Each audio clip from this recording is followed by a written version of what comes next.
Hey everyone, how's it going? Welcome to Know Your Gear Live QA Podcast episode 294. The two look like a 7. I thought it was 794. What? It's back. All right.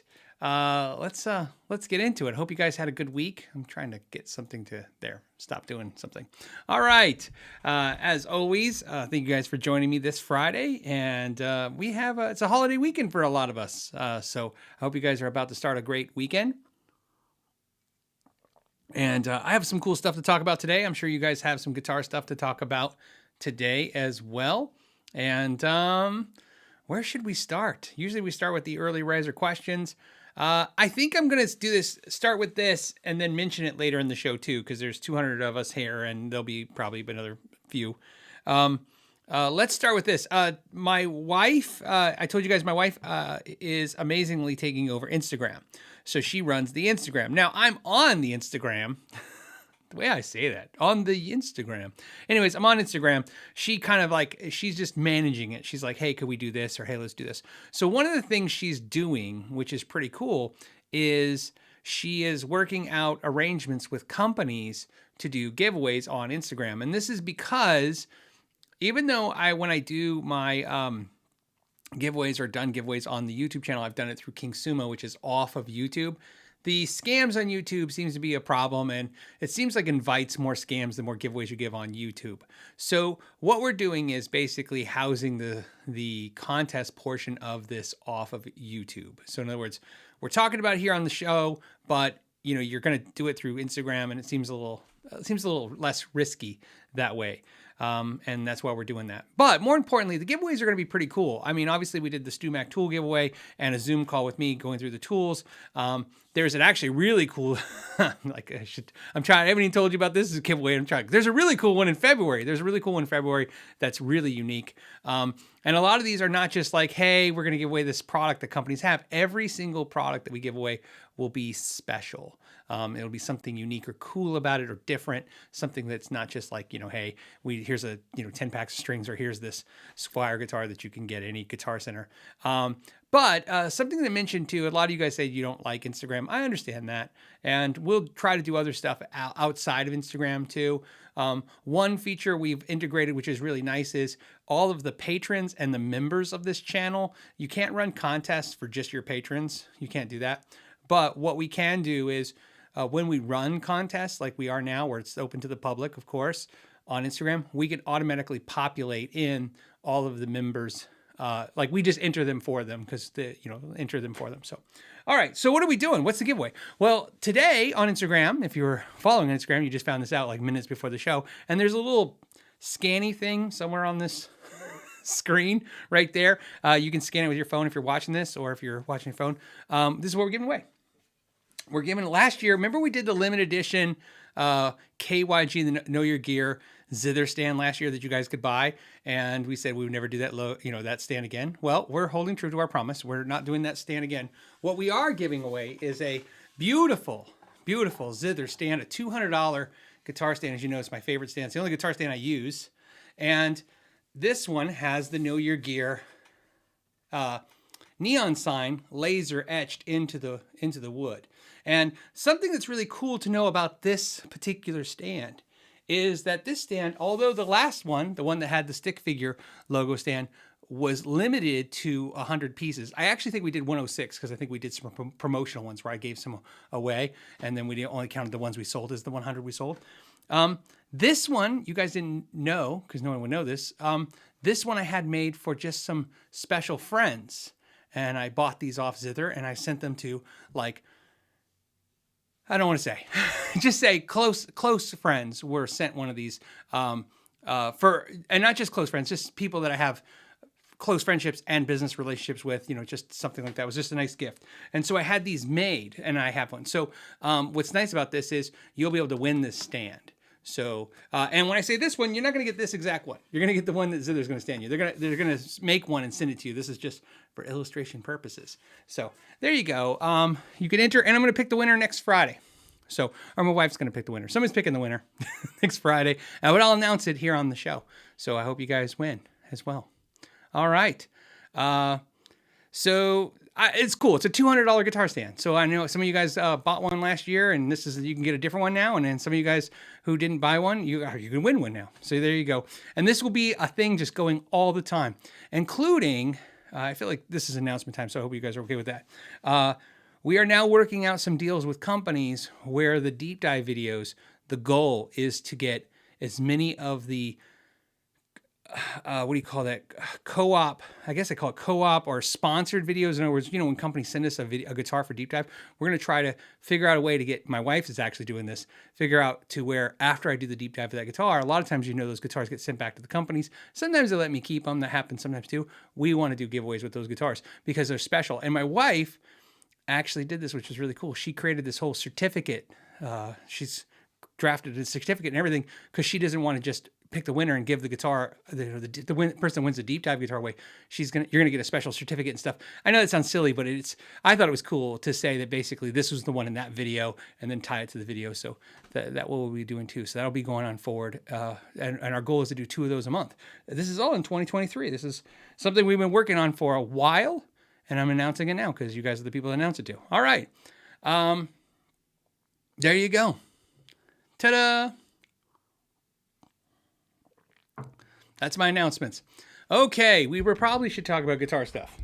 So what are we going to talk about besides guitar stuff? I have some early questions. The very first question today was from Natasha Ninks, who says, Phil, happy holidays. Please give us some hints about new guitar releases for 2023. I always tell you guys, anytime I'm not working with a company and I hear about the guitars that are released, I always share them with you. When the company specifically send them to me, they call it an embargo date. They don't want me to share it with you. I obviously honor that. Obviously it's just good ethics, but also it's not right. It's good ethics. So what I will tell you, I can't tell you what guitars are coming out next year. What I can tell you, and I feel pretty confident to tell you, is what videos are coming in January.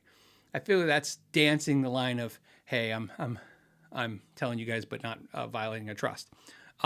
In January, I'll be reviewing a new Ibanez guitar that seems really cool. And what's cool is not only is it a cool guitar, there was more Ibanez guitars listed to me, but I'm only doing one video. So there's some really cool and interesting, really crazy, think crazy, right? Ibanez guitars, out there doing something different. So that's cool. In January, there is 2 Paul Reed Smith SE guitar videos that I have. In fact, this has been a lot of prep work because a lot of these companies really need these videos in a specific time in January. And it's hard because usually, as you guys know, I spend a month with all the product usually before it goes in the video. So it's like, it's been sucking up a lot of time this month. But anyways, so 2 Paul Reed Smith SE guitars. Obviously one is the DGT. I don't feel like that's giving too much away considering they've already released it. They're doing the DGT. We've talked about the DGT. Dave Grissom said there was a DGT coming. Jack did a video about the factory building the DGTs. So obviously the question is, when does it come out? And some of you guys even know, because I think Sweetwater let you guys pre-order some of them. The DGTs will come out next month. I don't know if I can disclose the date, but I can tell you it's in the first half of the month. That'll give you a help. And then there's another really cool SE. There's a bunch of cool SEs, a bunch of other PRS stuff too, but I'm going to be doing another STSE video as well. So that's pretty cool. I told you guys this before. January seems like they're going back to, a lot of companies are going back to the Hey big releases. There's some cool pickups I'm going to be reviewing in January.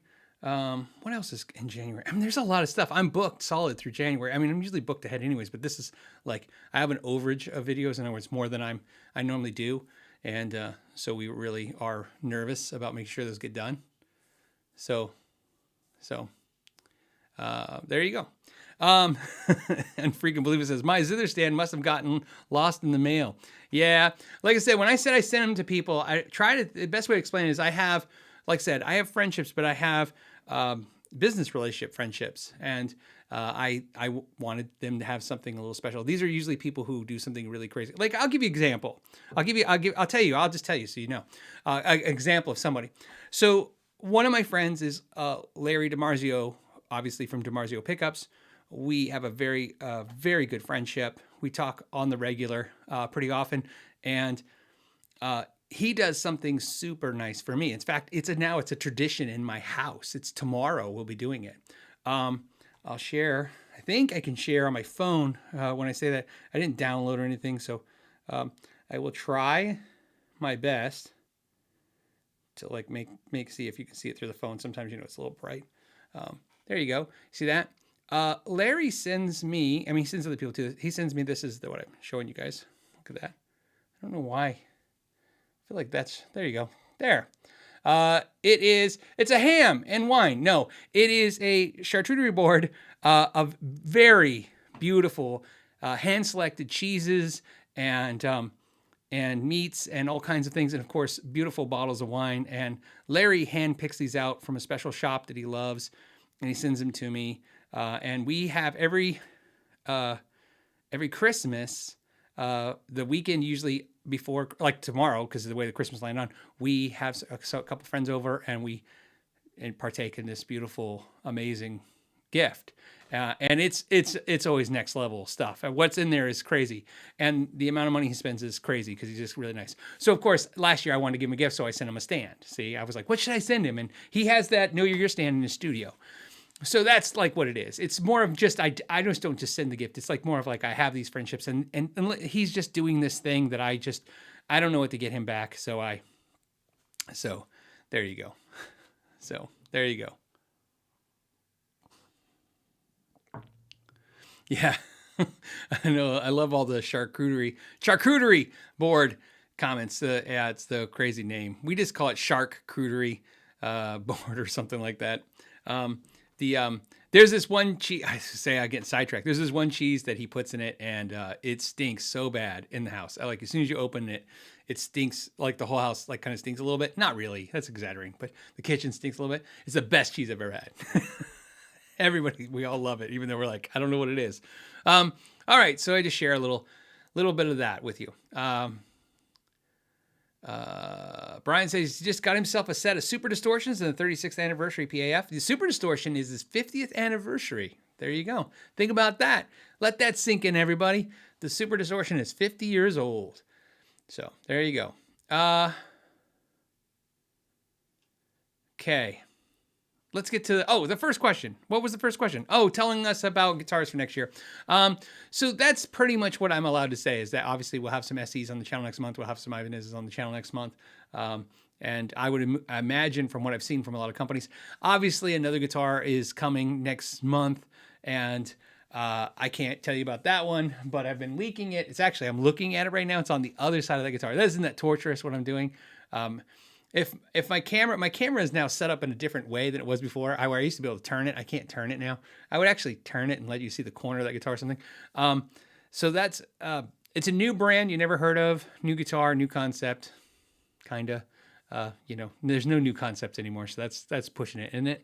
It's just a really cool guitar. I'm gonna see, hold on a second. Ready?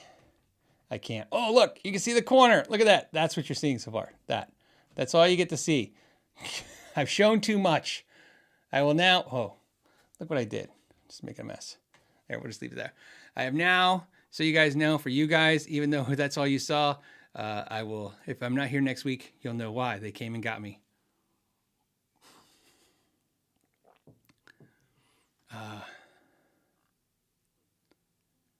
Okay.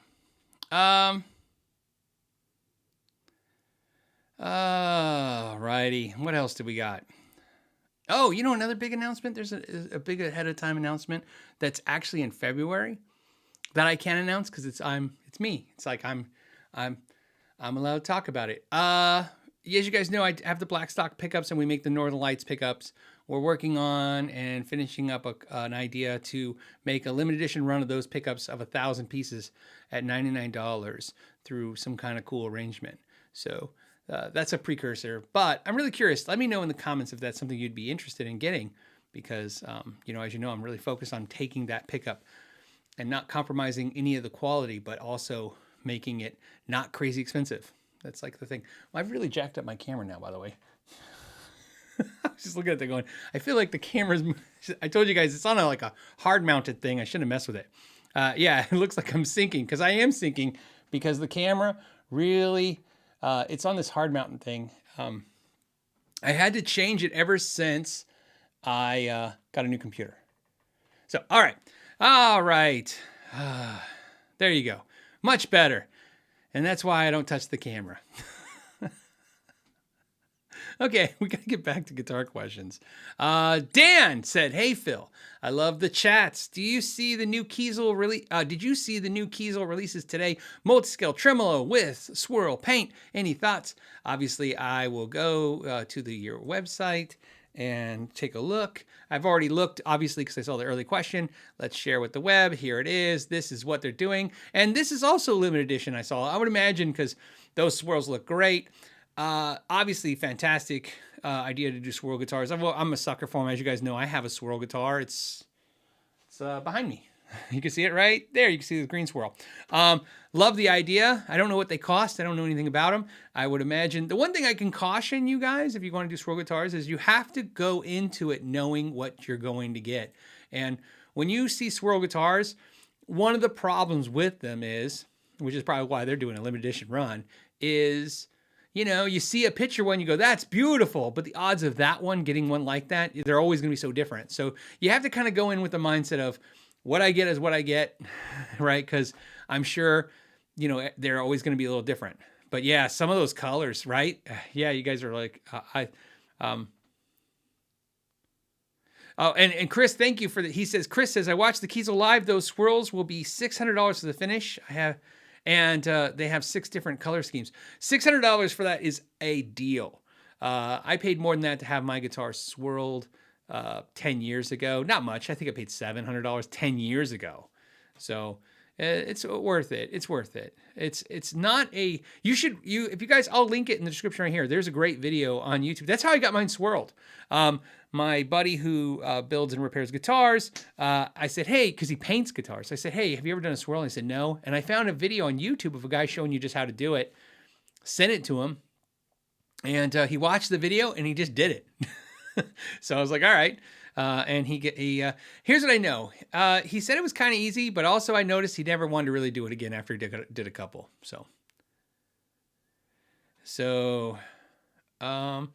Lee Seppleton says, Phil, are materials inferior on the Mexican Strats versus the USA? Materials, interesting question right there. I love it. That's why I picked it. So first of all, we have to talk about the fact that my mouth is somehow messed up. Hold on a second. Okay. All right.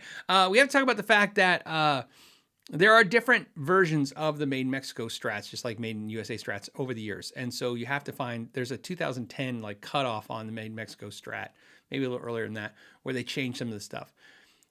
So previous to that cutoff year, and I could be wrong, but I thought it was 2010, the fret wire was smaller on the old standard Made in Mexicos, and the new ones, of course, are more like the medium jumbo flat wire that you will see on the USA ones in the way it feels. But you're talking about materials. One thing I can tell you is that the quality of the woods are about the same.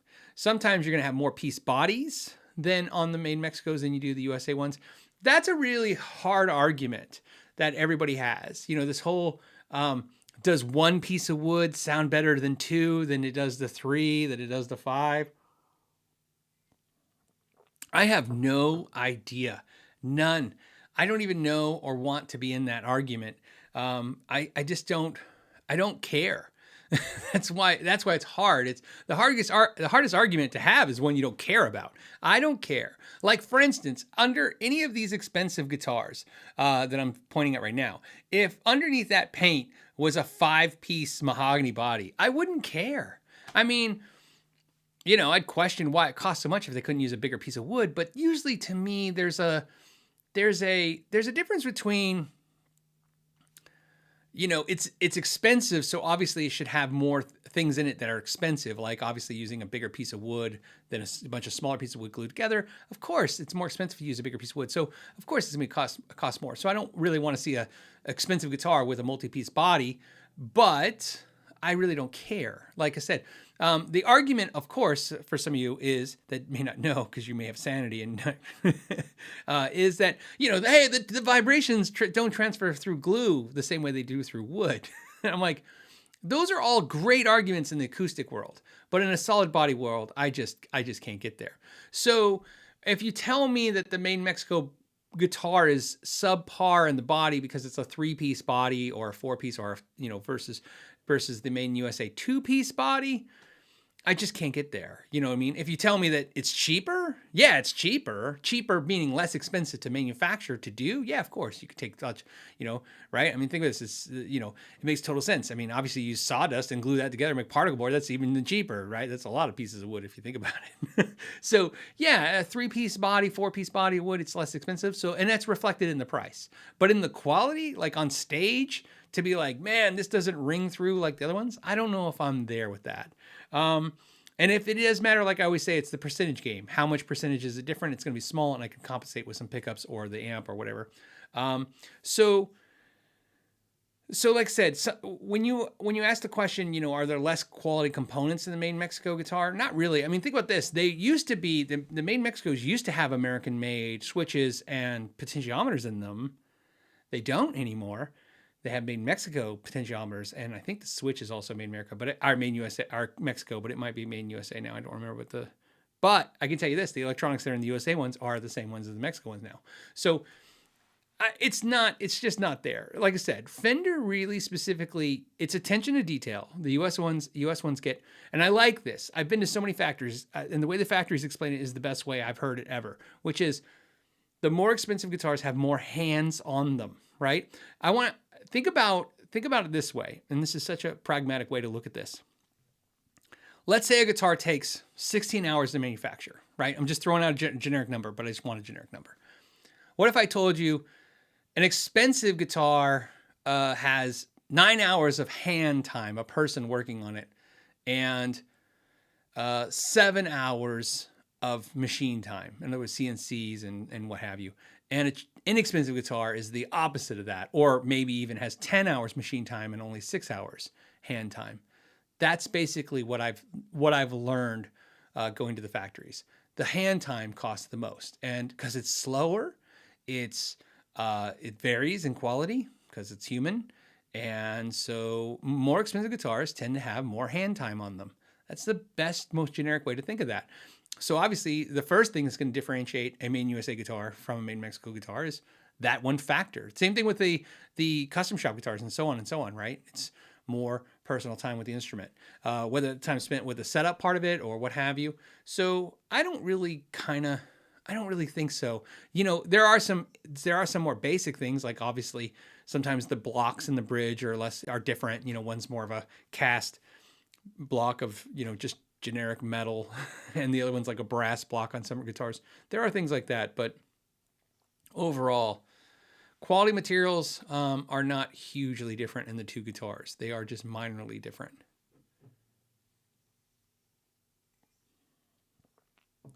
So, all right.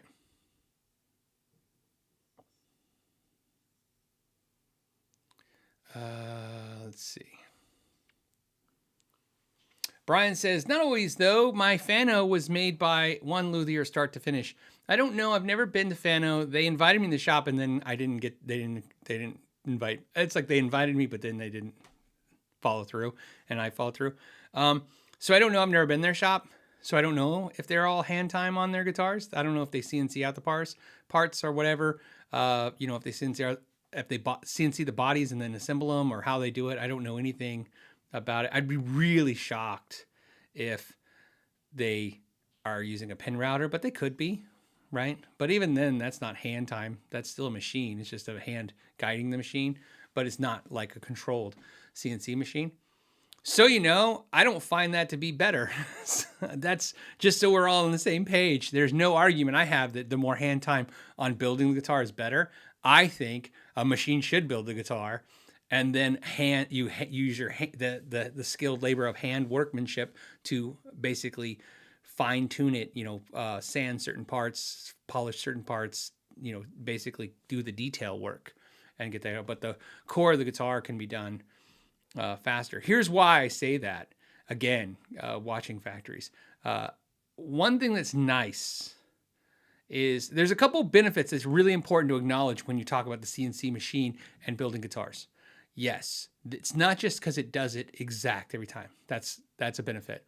The other benefit is that obviously there's less people getting hurt, right? The machines are doing the work. You're not worrying about somebody losing a finger or hurting themselves. Less workman comp issues, less cost.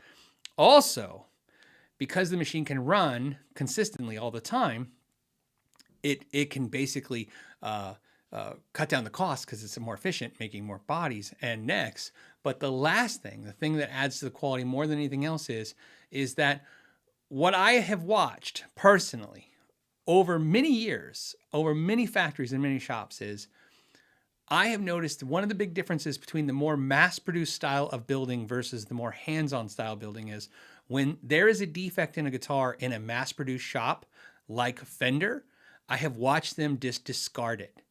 I hear it all the time that people say like, oh, the relic Fender guitars are just the one they messed up. That's absolutely not true. They do not do that at all. I wish they would. It seems to make more sense.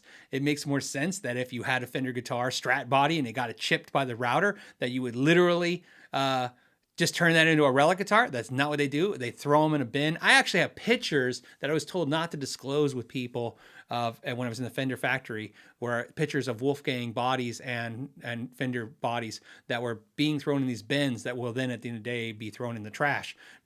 And one of them, like, we were like trying to get them to give us this Wolfgang body because it was like, it looked perfect to us. There was just one minor flaw. So my point to that is that in the heavy, more mass-produced concept, one thing I noticed is that when there's a problem, they discard it and they start fresh because it's cheaper to make another one than discard it. Now, that goes against one of my principles, which is I don't like things thrown away, right? I like to fix things. So I wish there was a way to kind of have that both the ability to obviously make sure that those defective things don't get to the public, but also not throw them away. What I can tell you is that when you look at not only a smaller shop, but a shop that's more hands-on, they spend more time fixing a problem. So I see it all the time. There's guitars that you get that are expensive that if you were to count the hours of time on the guitar, a lot of those hours are in the fixing of a flaw because they got to get it out because it's cheaper and faster to fix an issue than it is to start from scratch because obviously that human time is so expensive and valuable. So there's just takes on it. And again, I try not to end with this is the better way and this is the worst way or whatever. It's more of just my observations of the ways. But that's what I'm saying is like, it's funny. I don't know how I deeply feel if one's better than the other, but I can tell you, it seems like it always feels like the opposite. In other words, you kind of feel like the high-end guitars are more perfect. And I find they have more flaws, but they've been hidden by somebody reworking it. Where some of the mass-produced ones, you tend to get more of a perfect guitar because of the fact that they can just start again.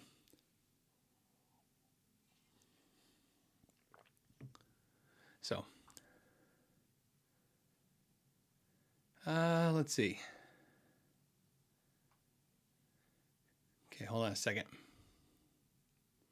Oh. Ring Zane something says still better than running a bulldozer over them. Yep, still one of the worst things I've still seen in my entire life of guitar stuff, was watching the bulldozer run over those Gibson guitars. So worst idea ever to not only run over all those guitars with a bulldozer, but still to this day film it. I loved it when I saw there was a bunch of YouTube channels that were trying to defend the idea logically by saying, oh, this is typical of all companies. And I'm like, yeah, here's the problem though. We get it. Samsung runs over all the old phones. Amazon's throwing away pallets and pallets of good product in the trash. That's horrible. Equally so. But watching a video of it is way worse. Because it's so, like I said, it's so emotional, watching that video and the audio. I don't think people gave credit to the really, what's really crazy. Some of you guys right now know what we're talking about. You can just Google search it. It's like Gibson bulldozer guitars or something like that. It'll come up. Gibson a few years ago had a bunch of guitars that were not defective. They were just a really bad selling model that didn't do well and had some tech in it that wasn't working out. And so they had somebody take a bulldozer and run them all over. And then they asked the employees to film it so that there was proof that they were destroyed. And the worst thing in the video to this day is not the video, it's the audio. it's the hearing the crunching of those guitars. It was like watching a horror movie. It was so bad. So there you go. Now you guys are like, yes. Oh, thank you, Brian. Put the link. So now you guys can go watch that and go, what the hell? Yeah, not their best moment for sure. So, all right. Okay. All right. We got more questions. Let's do questions. Topics, questions, things, fun. And I'm having trouble finding them because they're right there. All right. We have the Panda. He says, which fretboard radius gauges are better to get? Understring or overstring? Looking to do setups, possible refretting. So my favorite radius gauges by far, and I have all of them, and I only use two different types. I use the undersaddle radius gauge, and I have the original ones that are thicker. Get the thinnest ones you can. Trust me, there's ones that are thin now. StewMac sells them. A bunch of other companies sell them. They're really sold by everybody. You can get them on Amazon. I have heard horror stories of some of the Amazon or least expensive ones not being correctly radiused and being defective. I don't know. I can't speak to that. I'm just letting you know what I heard. I'm passing that information so you're aware that that's out there. It's in their reviews. If you go on Amazon, you can see some of the reviews. I've read some of those too. But obviously, I buy the StewMac ones because the fact that, it's like, buy nice or buy it twice kind of thing, right? You buy a good tool. I expect that tool. My radius gauge that I bought from StewMac, I expect to live forever, right? I don't ever expect to buy another one again in my entire life. So that's why I bought it. It was like, okay, I'm done. And by the way, I bought those. Well, I had to buy two because I bought the first one. See, I said I'll never have to buy them again. I had to buy, but I bought a second set because when they decided to refine them and make them thinner. So I use the undersaddles. I like those. And then I use the notched ones, which is what I usually, like I had them do the giveaway with the notched ones, because I find when doing setups, which is different than when you're refretting, different than when you're building a guitar. When you're doing setups, speed is your friend. Whether you're doing it for yourself or you're doing it as as a job, you want to move quickly to diagnose a problem because you can spend everybody talks about setup, like how long a setup should take. A setup should take 30 minutes to an hour. However, I have spent 3-4 hours on a setup on just finding an issue. I mean, you spent it's not doing the work, it's figuring out why it's doing what it's doing. So I like the notch radius gauges because I can just like I do in the video every time I do the deep dives, like there it is, no strings off. I like to keep the strings on the guitar as much as I can when doing a setup. Because, and so so I don't create another question by answering a question. It's not because I'm afraid of the neck moving or any of that stuff. I just find I want the guitar tuned up. Here's what I want. When I'm working on a guitar for a setup, I want to spend as much of that time in the guitar in the playing position in tune. Because whatever I'm doing, I want it to be representative of what you're going to be playing, right? So it just seems to be a perfect world to do that. So that's why I like the notch gauges. So notch gauge, I would get both sets if you're going to do setups. I like them both, undersaddles and the notched ones. I don't use the unnotched set of radius gauges that are the oversaddle. I have them, but I have them literally because I bought them, and then if you look, in fact, what's great about YouTube for me doing the YouTube videos is I've learned, I would have never really thought about this. It just didn't, it's not something you think about day to day, but I learned when making videos what tools I use, not because somebody asked a question like today and I go, oh, I use this. When I go to show tools, I can see I have tools that are 15 years old. They look like they're brand new. And I have tools that are 3 years old and they look like they're ready to be replaced. So you're like, okay, so obviously these are the tools I use. And in my head, because time is such a weird thing, right? The older you get, the more time, like 10 years, like that was 2 weeks ago, 10 years ago. Sometimes you think like, oh, I used those a couple years ago. And then I'm like, no, the last time I used those is 2006. So the unnotched radius gauges I have that you see in my videos, they look brand new because they are. Mr. G says, new PRS behind you? Yes. Right there. It's amazing. So what that is a Paul Reed Smith CE, right?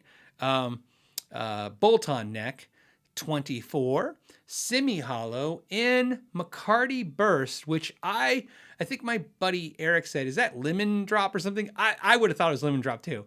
When I saw the picture, I thought maybe that's what it was, lemon drop too, but it said it was McCarty burst, so I was like, all right, I'll go with that, whatever they say it is.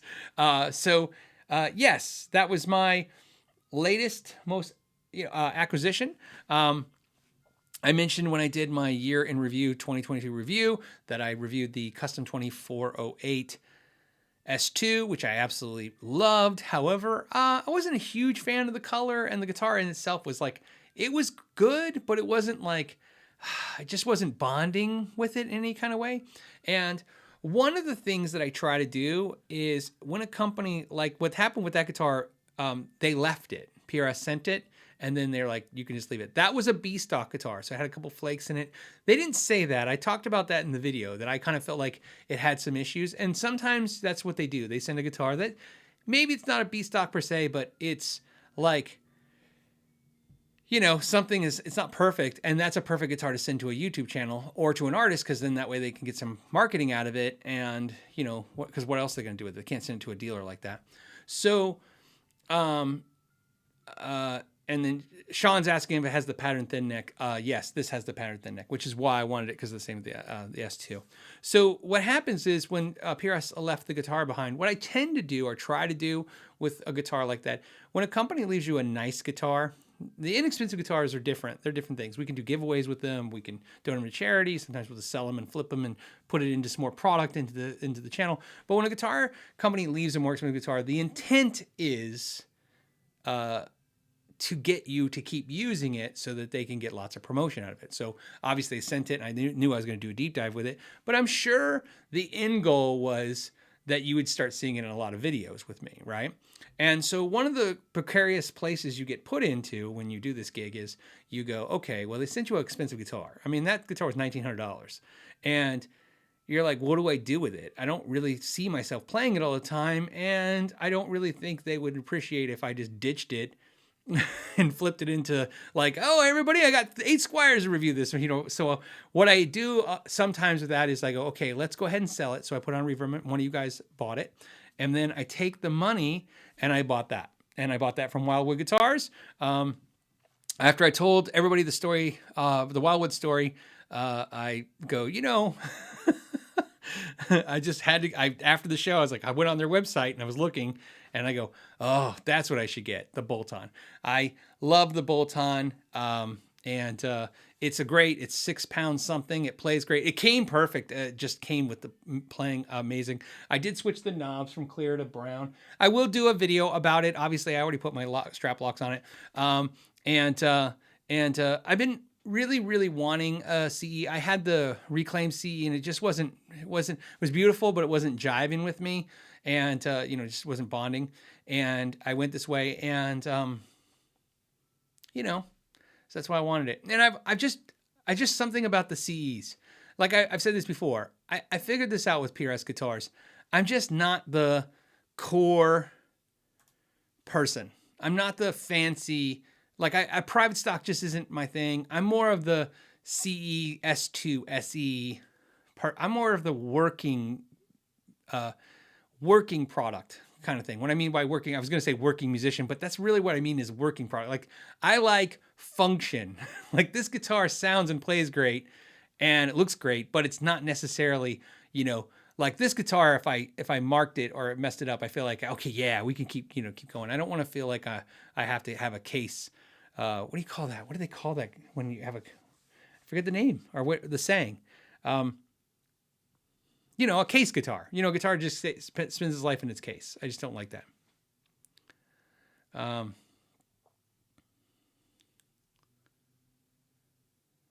Okay, let's see. Sean says, I can't get along with pattern thins. I really wish that came in pattern or JM carve. Thin necks really hurt my hands. This neck is not thin. So first of all, something to pay attention to, and I wish Sweetwater would evolve into this next thing. You know, obviously we got Sweetwater and they're out there and they're weighing the guitars and taking actual pictures. And as someone who's like I said, when you have as many guitars pass through my hands as I have, what you learn is that, yeah, there are necks that are consistent, you know, so obviously like a Fender Strat neck, you know, American Standard Strat or American Professional Strat, you know, yeah, the necks are generally the same, but every once in a while you pick one up and you go, this is thinner, this one's thicker. Because of what I told you. The machine carves the neck out, but then somebody's hand sanding it. And let's face it, there's a ton of reasons why they would be more aggressive or less aggressive with the sanding. Let me give you a bunch of reasons. This is going to sound crazy, but this is the insight I think sometimes you guitar players that care about this stuff should really have. I want you to think about this because it not only makes sense, it's absolutely true. Imagine somebody in a factory sanding a neck. Well, if it's the first neck they did that day and they're excited, they might be aggressive and push on it a little harder. What if it's the first brand new sheet of sanding paper? By the way, in factories, they all do this, and I have no idea. And it's sometimes the management there, not so much the company, where they're like, they want to use every sandpaper until the last end of it. You gotta, you know, anyone who sanded anything knows fresh sandpaper versus sandpaper that's basically down to just where it's almost like falling apart in your hands and disintegrating. That's a much different thing. So if I took a brand new sheet of sandpaper, let's say 350, and I sanded something and like a neck, imagine I passed over the neck 50 times on the neck with my hand, right? Imagine if I had a sheet of sandpaper that, even though it's 350, it's really been broken down to probably 800, right? It's the equivalent of, you know, a polishing cloth now. 50 passes on that, you're going to have way less material on that neck on the heavy sandpaper. So imagine when somebody does a neck and they're fresh that morning and they're excited, they just had their first cup of coffee and they're all Joe and they're 2 5-hour energy drinks back to back, and they got a fresh sandpaper, they're sanding that neck. They're going to take a lot more material off that neck, and versus someone at the end of the day who's now got the sandpaper that's worn out, it's much different.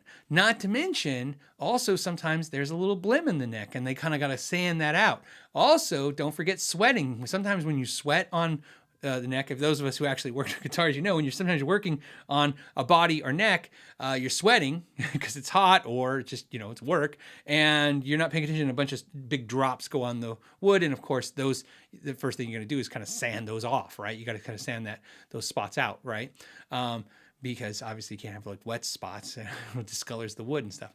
So the reason why I tell you that, Sean, is if you go to someone like Wildwood, which is obviously, I told you the story why I like Steve, who owns Wildwood, but why I look at guitars like this specifically, or like I did my custom shop there.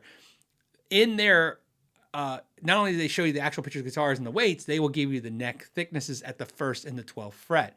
And so if you go on there, I guarantee you guys right now, if you go on and look at the Custom 24 SE CE that I bought, if you go on there, you'll see dramatically that even though they're called pattern thin necks, you have a much different thicknesses. Some of them are like 0.97, some of them 0.830 on the 1st fret, 0.97, some are 0.850 and 0.930. I mean, they're all over the place because of that reason. Because of, like I said, the machines give us consistency, but the hands give us that special attention and, of course, the variable. So think about that stuff. So.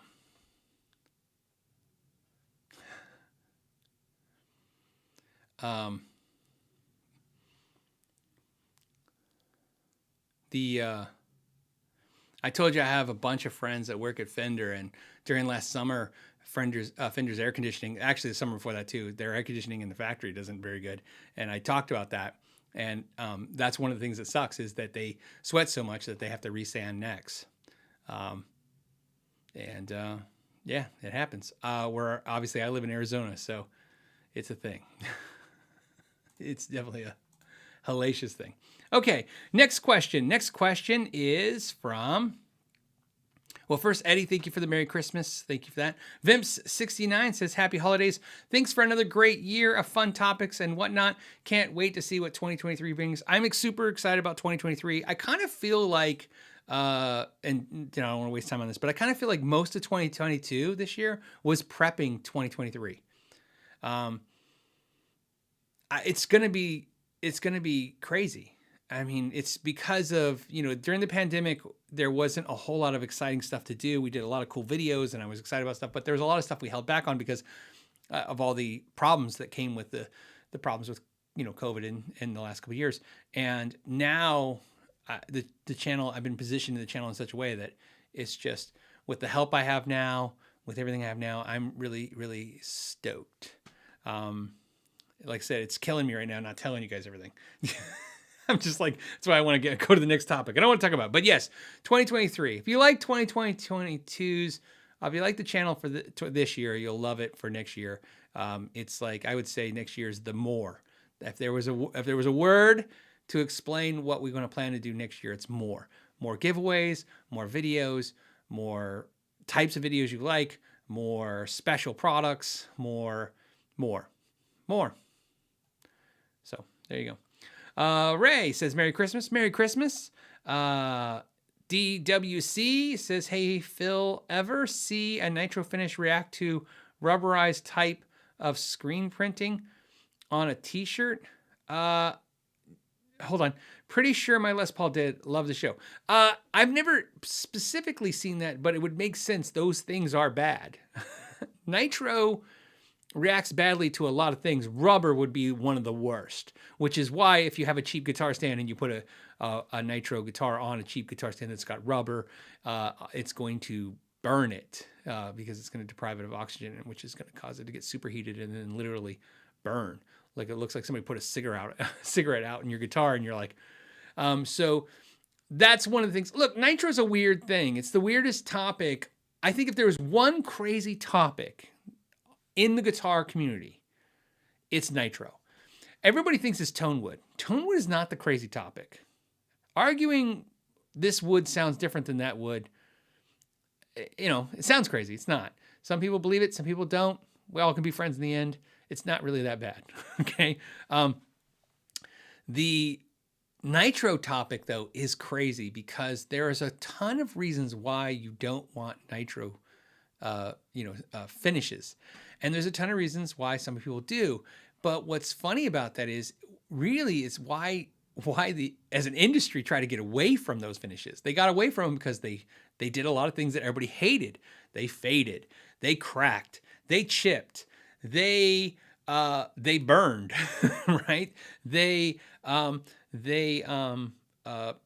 Well, I think I covered it, right? They faded, they chipped, they burned, right? They didn't hold up. They wear fast. I mean, there you go. And then, we have polyurethane or cellophane finishes, or also polyester finishes. Either way, finishes that are like rock hard and last forever and stay shiny and don't fade. And there's just a lot of good things about those type of finishes. And then all of a sudden the industry being us, the guitar players, went, hey, this kind of sucks. I buy a new guitar and it just stays looking new forever. That's bullshit, right? Like literally the weirdest thing. Who would have predicted? And imagine if this logic found its way, and I'm sure it does. Some of you guys are probably into other things, but for instance, like the car industry. Imagine people went, you know what I really hate? I hate it that my car looks brand new after 10 years. I really like the cars where the finish looks like it burned off. And I like the faded look of a car. And I love rust. It's just weird that that's the thing that we went back to. And more importantly, the reasoning, which would be not that they even love the look. That's part of the argument. So if somebody argues to me that the argument to me is that nitro looks cooler because they like how it looks beat up. I mean, I get that too. I get it. Like, right? The faded jean look versus new look. I mean, there's cool things about patinaed vintage looking stuff. I get it, right? An old Strat just looks cool because it looks like it had a history and a story, right? It just looks great. And so I get that logic, and I get the logic of why you want that. But that's not the problem with nitro. Nitro's came back as a finish on so many guitars, because I feel like more companies, I can't say more companies now use nitro than before polyurethane, because obviously there was no other choice. But I'm saying, I would bet you if 20 years ago there was less factories using nitrocellulose lacquer 20 years ago than there is now. And if you were to say that the number one reason for that is because people prefer the look, I don't think that's true. I think people prefer the look is a reason. But the number one reason, especially given by the manufacturers, is it sounds better. Which I've talked about this before. I have a hollow body PRS hollow body 2 in V12 finish, which is the old kind of like polyurethane type finish, or it's a polyurethane finish, I should say. And then I have a new one in the Nitrocellulose Lacquer. And what I can tell you is the Nitro one is louder acoustically. It's also thinner. I'm sure the finish is thinner, but it doesn't matter. It's louder. So yeah, on an acoustic guitar, it's a great argument. On an electric guitar, it's a weird argument. People talk about tone wood arguments. We're talking about tone paint. Tone paint is the hardest argument. When I talk about the whole, hey, let's not argue about tone wood, let's just assign percentages of, say, like, let's say a difference between mahogany and alder is slightly different in like 1% difference. So that even if you don't believe it's different, you could always say, okay, well, there's a 1% chance, right? There's always some kind of common ground where two people can come together and not have a cage match over this. But the idea that paint changes tone is a hard argument. And here's the part I don't like. Some companies put nitro over other finishes. So even when people sometimes, and I've had this discussion with somebody who's telling me that this nitro sounds better because it's breathes, but underneath it's acrylic and it's not breathing now. Right. I'm like, I didn't have, so, for the record, I would love to say that I popped that balloon or shattered that glass and told them I didn't have the heart to say anything. I was like, oh yeah, sounds like it's breathing. Anyways. But I get it. And here's what I think. This is the belief I have. I have a belief that guitars that get played for a long time, like a lot of things, like an old leather jacket, you go and buy a used leather jacket that somebody wore for 20 years and it's broken in.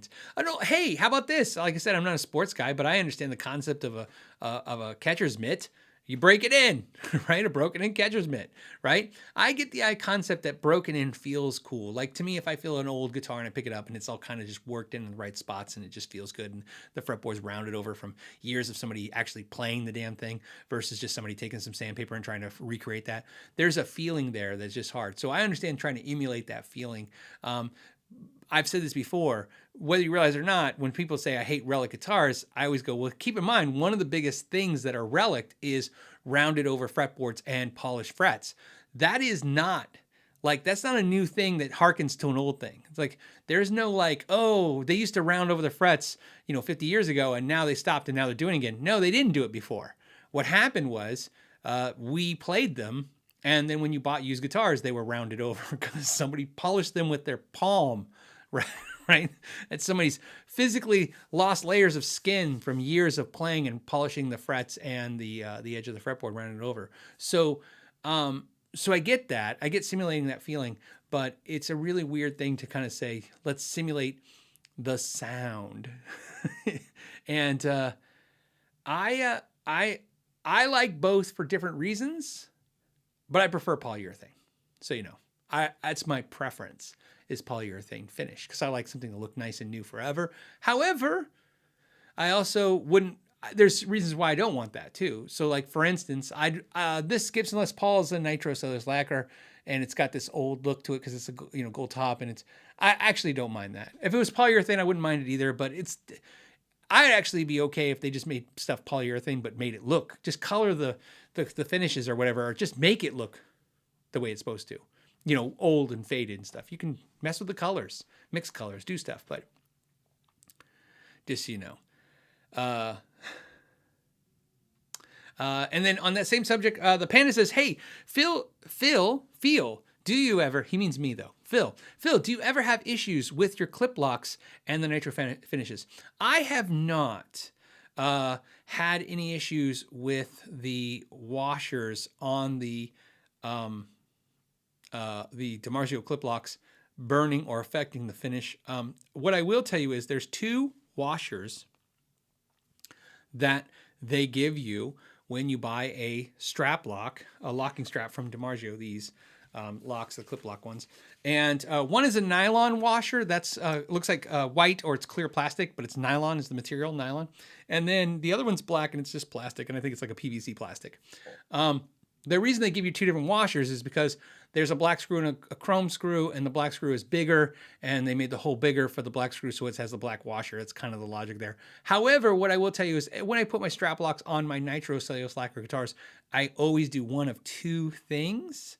I will always use the nylon washer, okay, for a ton of reasons, because I find it reacts a little better to the nitro finish than the plastic one. But here's what's really funny.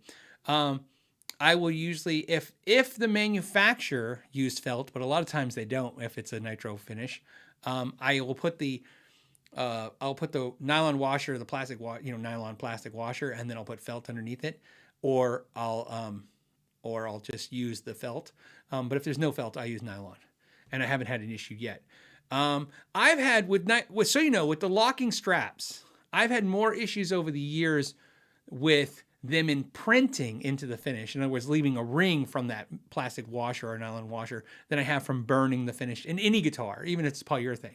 So one thing you have to be aware of if you go to sell your guitar, like I've done many times with mine, and I take the strap locks off, I always, you have to be aware of the fact that 90% of the time, I feel like the old buttons go in and cover whatever marks that washer made. But if not, I just get a bigger button, you know what I mean, that just covers it, so no one can see underneath. I mean, obviously, no one really cares as long as the button's there. It's nice.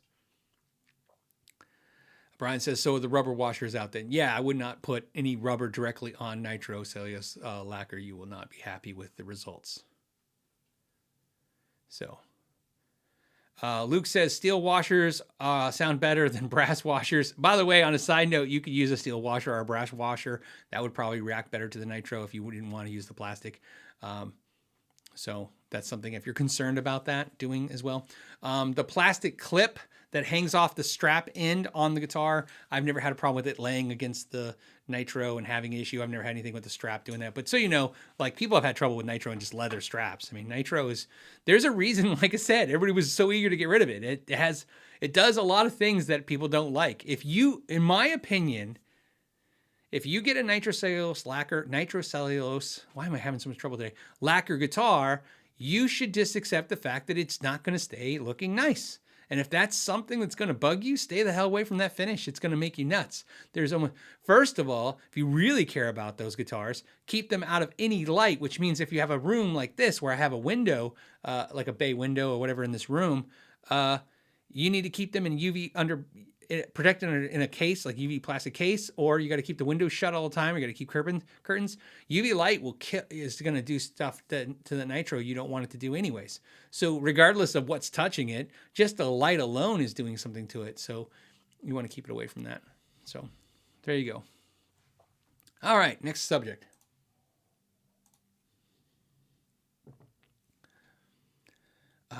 Thank you, Harbanger, for the super chat. Warham5 says, hey, Phil, how can you figure out the nut material? I noticed you did it on Ibanez. I've been hating this. I've been dreading this question so much. Warham5, you win a prize, and you don't get anything. But anyways, so his question is, I noticed you did it on an Ibanez Gio video. Merry Christmas from freezing South Korea. So yes, in the videos, I told you one thing about my review videos is I do not read ad copy. In other words, just because the manufacturer says this is what it is, I don't care. I've always tested the guitars to see what I think they are. I think I run a great track record with that. Obviously, sometimes I can make a mistake. It's possible. So in other words, if a company says it's this and I find that through testing it, I'm not finding that, I go with what I believe.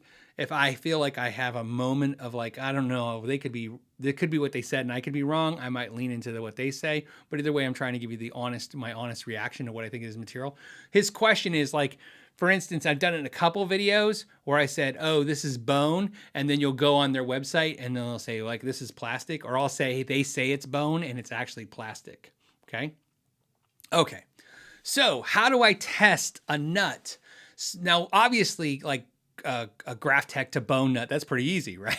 You're like, hey, this one's gray and this one's white. But how do I tell if it's a synthetic bone? And that's more so than even plastic, right? How do I tell synthetic bone from bone? Well, there's two tests. One is this. I use a hot match.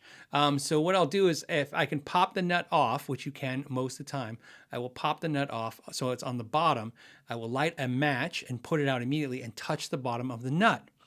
If it's bone, it will burn, and if it's not bone, it will melt. So what I mean by burn is it'll have like a char mark on it, almost, like a little, obviously you get the idea, a little brown mark. You'll have a little brown mark from the match.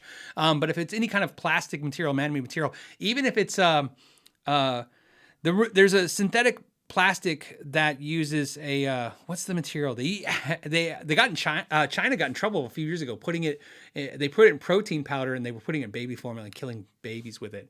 What was the material? It's going to drive me nuts.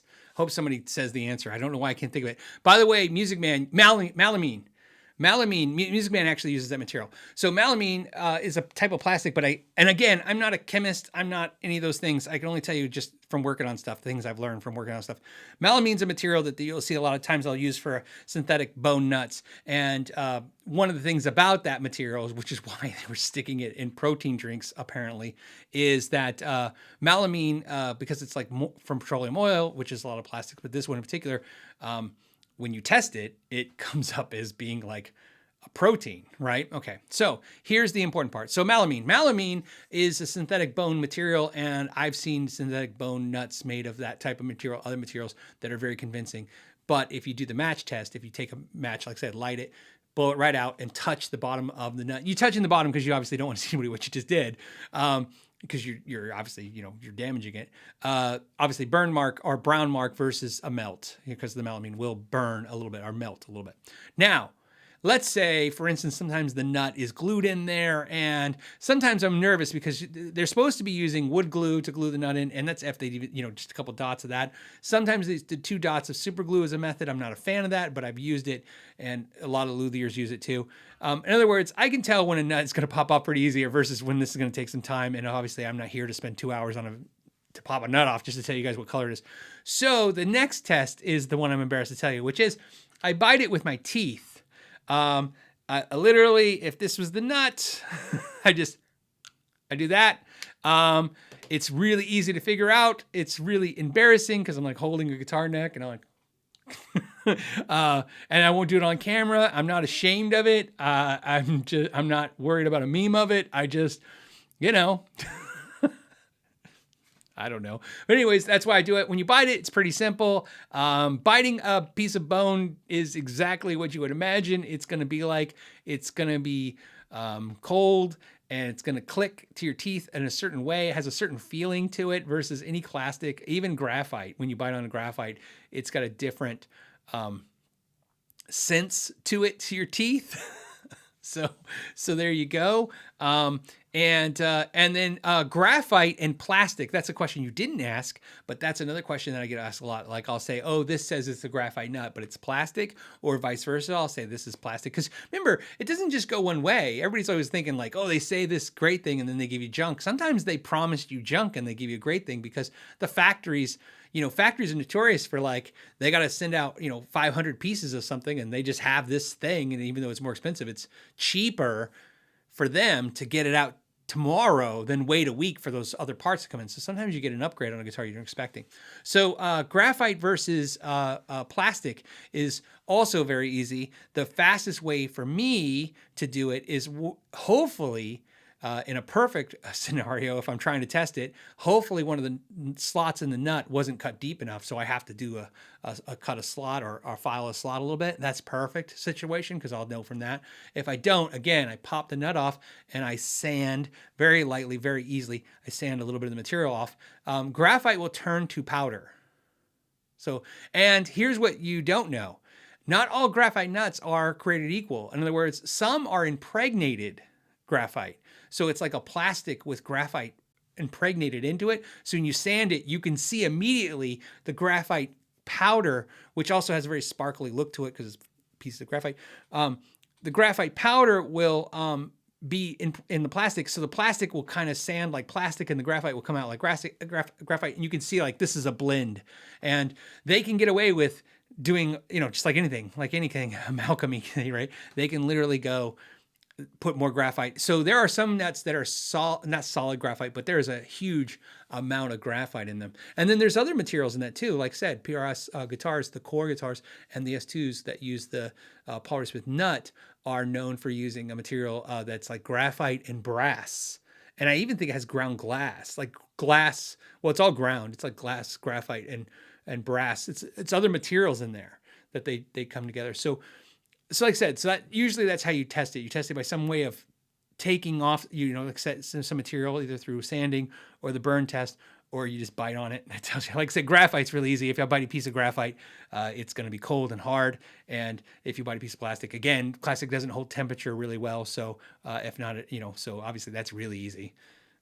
So especially you'd think if it's cold, I'd say it'd be better. It's really easy when it's hot in Arizona, because when it's 100 and, well, not 100, when it's 90 degrees in the shop, and you bite down on a piece of graphite and the graphite's cold to the touch, you're like, to your teeth, you're like, okay, that's obviously graphite. It's not howling in the temperature really well. So that's how I do that stuff. No one has ever asked me that before, but I've always been laughing going, one day someone's going to ask me that and I'm going to have to just tell them. The rule is if you ask me, I tell you guys, unless it's something like said, like products in the future and stuff. I can't talk about that stuff, but if it's about me, I'd just talk about it. So Warren, thanks for unlocking that. So I think I covered all the materials. That's pretty much how I test all those materials. So like I said, I think that's one good thing about getting those kind of questions for me, just to share with you guys, is that sometimes when I make the deep dive video, because there's a lot of channels that do videos where they're just taking things apart, or they're just showing you all the things. A lot of times people are like, and I go, oh, it takes a long time. And you guys mention other channels, and I love those channels too. But there's more off-camera work than on-camera work on my channel. For every 10 minutes, for every minute you see in the deep dive section, that is at least 30 minutes to an hour of investigating, dissecting. I mean, how many times I have to like literally go back and research again what I'm seeing or what I'm doing, because I really know that you guys hold me accountable, and I'm sometimes on a deeper level than I think I deserve. For on a positive and negative. So sometimes I'm like, okay, I got to go back. Or, hey, that's not I answered that, but I'm like, is that really the answer? Let's go back and double check. And so a lot of times that's where the time is sucked up, is in the, let's see what these companies really did. And if you're paying attention, most companies are not passing the deep dives. As much as I love the guitars and the deep dives, if you really pay attention to those, in other words, I thought about doing this, I'm not gonna, but if I was to screenshot you in almost all those videos, like what they're saying and what I'm saying, we're not lining up as much as you think we are. And sometimes I get called out for that, and they're saying, hey, you're wrong, because this is what their website says. And sometimes people are saying, yeah, you're right. So again, I can only tell you what I see with the experience I have. Okay. All right.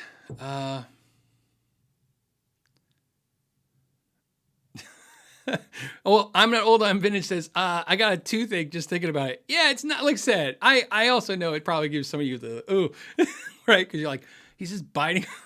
Yeah, but when you fix stuff, you guys know, you fix stuff, my father-in-law's an electrician, right? And he's always touching electrical stuff and just freaks me out. I'm like, you want to go turn off the breaker? And he's like, no, it's hot. And I'm like, oh, geez, don't do that.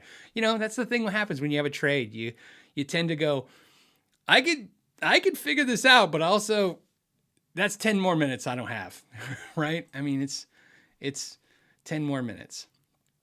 All right. Planet CD says, do you think it's worth an extra $1,000 to go from Les Paul Studio to standard? Worth. Well, first of all, we have a policy on the channel that if you ask us to do something, we're going to say yes. So yeah, you should totally get rid of your studio and get a standard. I will have no, I have no shame. I have no shame in this. I love the studios. It's my favorite Les Paul. So I'll start with that. I love the studio. It's my favorite Les Paul. It's light. It sounds good. It plays good. It's priced where I would like to be in for guitars.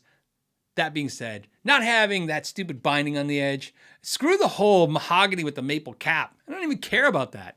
I literally care about the binding on the side, right? It's just about like the marketing of it. It's the marketing. It's the bound fretboard. Back in the day, I used to never even look at studios when they had the dot fretboards and no binding. Remember they used to make them really cut down? I was like, no way, I could never do it. Now the studios look more like the standards where they have the block inlays and a lot of times the binding on the neck. They just don't have the binding on the body. So there's where I'm at.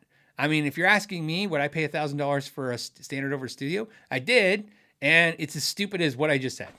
That's it. I should have shame. I have no shame in telling you guys that. It's what it is. I just want the studio. That's it. Our standard. I just want the standard for the aesthetics. I'm driven by aesthetics a lot on guitars. Functionally, most guitars are the same.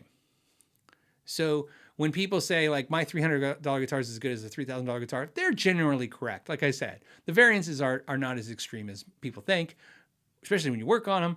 However, that being said, when you work on everything, you start wanting everything you have to be a little bit special because you're like, okay, I get it. This is a great guitar. It's like I know if I want a good car, Toyota Corolla. But do I want to drive a Toyota Corolla? Yeah, maybe I do, but I kind of want to drive something a little bit more unique in that analogy, right? Not me personally, I could care less. But so and your thing, if you're asking me, you have a Les Paul Studio and it's great. Are you going to gain anything in the sound to go to the standard? Hell no. Right? If you say, it has like some studios even have the maple cap, so then it's even not a big deal either. But let's say you have a studio right now and it has no maple cap, all mahogany net with dot inlays, no blocks. What do you get if you go to the standard? If you put good pickups, if you put the same pickups in those guitars or quality pickups of those leggings, the difference is the sound will be different, but it won't be better. It's just different. Like you might notice one guitar's a little brighter, one guitar's a little darker. But again, those aren't necessarily like this is horrible and this is good or this is good and this is better. It'll just be like this is a little bit more this and this is a little bit more that. So for me, you buy the standard because you just want the standard. That's it. So there you go.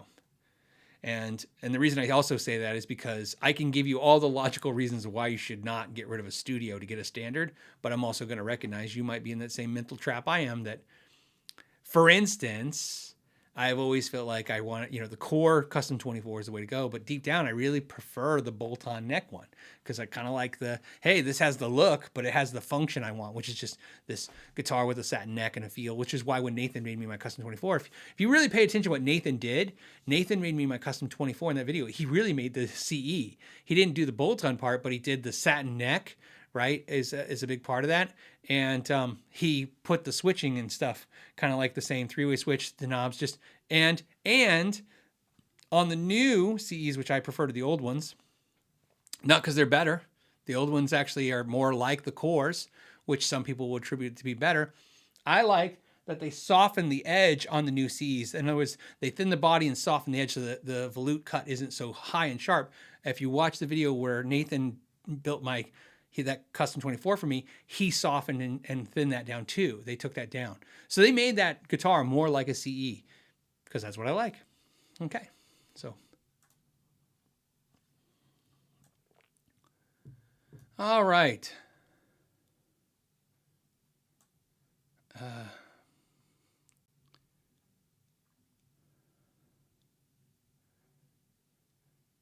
Okay, hold on. I'm just jumping on what you guys are talking about so I can be part of it. Talk about anything that's related to this. Brian wants everybody to know that black binding has more bass than cream binding. That's funny because it's funny. It's a funny joke, Brian. But also, that could be an argument on Reddit tonight. Sometimes you make a joke and you realize I just created 6 hours of a stream on Gear Page or Reddit. So it's kind of funny. What's funny is, since we're talking about crazy things, Luke says the tone is in the inlays. And he goes, no. Okay, the tone is in the inlays. There is actual stories about that. So there are arguments about why some manufacturers don't put inlays in their in the necks, in the fretboards. They're serious. This is not, I'm not kidding. You can even read like the books on certain companies and then talk about their building theory and stuff. There are definitely theories that, putting too much plastic in the fretboard changes the tone. It ruins it. There's companies who stated like why they'll do like small inlays or even smaller dots or offside dots or position a dot. I've even seen a company once position the inlays not only small, but in a spot where no one's finger would touch, because that way your finger, that was part of their marketing copy, was your finger's always touching wood. You guys will love that. All the 12-year-olds out here, we're going to love this comment. But anyways, the 12-year-old minded people, I mean. So my point is, that's what I'm saying. Everything has an argument. I'm not, so there you go. So tone inlays. So yes, there's tone woods, there's tone inlays, there's tone, tone paint, tone polish. Remember Gibson made tone polish. There was guitar polish that improved your tone. You can Google that. That's absolutely 100% true. And that wasn't 20 years ago. That was like in 2019. I'm pretty sure. Maybe 2020. It was around that time. Wasn't more than 5 years ago. All right, Christopher says, hey, happy holidays. My Strat has Duncan distortion bridge, vintage rails in the middle position, and a cool rails in the neck position. Position 1, 3, and 5 are great, but 2 and 4, not so much. Any thoughts on making 2 and 4 usable? Sure, it could be on how those are wired up, because those positions 2 and 4, when you say not usable, what I don't know is how they're wired, and how they're wired could be causing your problem. So for instance, let me give you for instance, since you in your analogy in your situation, what you have is a humbucker in the bridge and then a mini humbucker in the neck and middle position. So you have 3 humbuckers. So it could be wired so that in 2 and 4, you have the bridge and the middle in humbucker mode, and you may not like that. And in position 4, you could have the middle humbucker and neck humbucker engaged, and that, again, you may not like that. But also, without knowing more than what you gave me, your wiring can be such that when you're in position 2, your bridge and middle go into single coil mode, and you have 2 single coils. And also the same for the neck and the middle, is they can be in single coil mode. So the good news is that there is a couple other ways they can be wired in parallel or series or in and out of phase. Not likely so much in that particular situation, but just in the basics, it could be as simple as, what I said. One way I like to wire those is to wire them so that the middle position is always a single coil when it's in 2 and 4. So in other words, it's humbucker, then humbucker single middle, then single humbucker in the middle, right? Or single humbucker, the humbucker in the middle, then single coil in the middle and humbucker in the neck. I know that sounds confusing, but my point is that I think you got the gist of this, is that it's not the pickups we're talking about right now. You're saying the pickups, and I think that's where your logic's going, is you're having an issue with pickups. You're having a wiring issue. You don't like the way they're wired up in those positions. So I would download some different wiring schematics and look at them, and then open up the cavity of your guitar and look at your cavity. If you've never done it before, don't worry, man. It's really basic, color-coded stuff. I mean, we're talking about, no electricity running that stuff. You can't hurt yourself, right? You get the soldering iron out, you might burn yourself, but other than that, you can't hurt yourself. You can look at that stuff and look at schematics. Seymour Duncan pretty much has every schematic you can ever think of for any Seymour Duncan pickup. You can download that and look at all the ways to wire that stuff up. And I would look at the way you're wired up, or find out the way you're wired up, and then look at those alternative wiring things. Even if you just forgot them as fast as I said them, you just know to look for them. And that would go for anybody else that's maybe having that problem. Thank you. T-Size says, first, Merry Christmas, Phil. And have you ever tried a Tim pedal? And have you ever tried the Black Star St. James yet? I have not tried that. If so, what are your thoughts? And did you get rid of the Solar? Okay, so Black Star St. James, I have not tried. Tim pedal. I had the Timmy. I don't think I had the Tim, but I might have. I don't remember. It's been a while. So I want to say maybe on the Tim, but I definitely had a Timmy, and I've definitely had a couple of them. So I think I've had both. I can't remember. On the Solar guitar, I no longer own the Solar guitar. I did a mass purge of guitars as they collected up over the years. And that was just a guitar that, as much as I loved it, it was just at some point where they had to go. So, I actually got rid of a lot of guitars that I really preciously loved. And I just actually bunched up a bunch more that I think a lot of people, including close friends, would have a heart attack if they were like, really, that's got to go. And the reason is, I've told you many times, is this is the extent of the guitars I have, is what you see here. And then I have obviously some more in the other room. And that's a lot of guitars. I just don't have physical room for these guitars. So something at some point has to go. And that's what happens at some point. You go, okay. And I do what a lot of people do. At some point I go, okay, which ones am I using the most? And that one just wasn't getting the rotation. I sure love that guitar and I can't ever get it again, but it had to go. I think when I got rid of it, I wish I was exaggerating, I got rid of 19 guitars that week. I just purged them all out. So it's how it goes. All right. And then I've been thinking about, well, because you'll see, there's another Solar coming on the channel. That's next year's thing. That ties into something else that everybody's been asking for too. So that's every time something goes, always keep in mind, if it goes, it's because something else is coming in its place that either for some reason I wanted it, or in this case, it's something that I'm going to now talk about because it's a different guitar, right, to talk about for the channel. Nick says, Merry Christmas. I just snagged a 1975 jazz bass, just waiting for it to arrive sometime in the new year. Waiting game sucks. Yeah, I mean, it does. 1975 is a great bass. I had a 74 P bass. So very cool. I know waiting sucks, especially right now. Everything I find that's being shipped to me right now, I keep getting delay notices and more delay notices. And everything being shipped to me is for like some kind of work purpose, but just so many. Benjamin, you're cracking me up. Benjamin's like, have some Brussels sprouts for me at the Thirsty Lion. I'm in Vegas with the family. We escaped Michigan just in time. Have a good holiday. Yeah, Brian, I told the story. Brian came to town and we had Brussels sprouts for the first time, roasted Brussels sprouts at the Thirsty Lion, and we loved them. And now we've had them everywhere else. So I will, buddy, and have fun in Vegas. So enjoy. I'm going to say Creston. Creston says, have you played the Jason? Isbell Telly? Is it Jason? Hold on, let me look. Just got one. I'm curious in your thoughts. It's in the made in Mexico. Wait, it's a made in, it says MIM, made in Mexico that has the cost of an American Telly. So I don't know. This is one of those things I got to look now because it's sometimes I'm on stuff and sometimes I have my head in the sand when it comes to stuff. I'm not familiar with this guitar. I told you, Fender's been off my radar a lot because what I've gotten from Fender wasn't very good. And, there's only so much stuff you can buy from a company and it's not having a good, it's not good. This is really cool looking. Let me share it with you guys. So this is the guitar. So obviously it's kind of relic. It's $1,500, $1,600. Looks cool. So what's nice about it is it's relic, so you can't tell if they did anything wrong.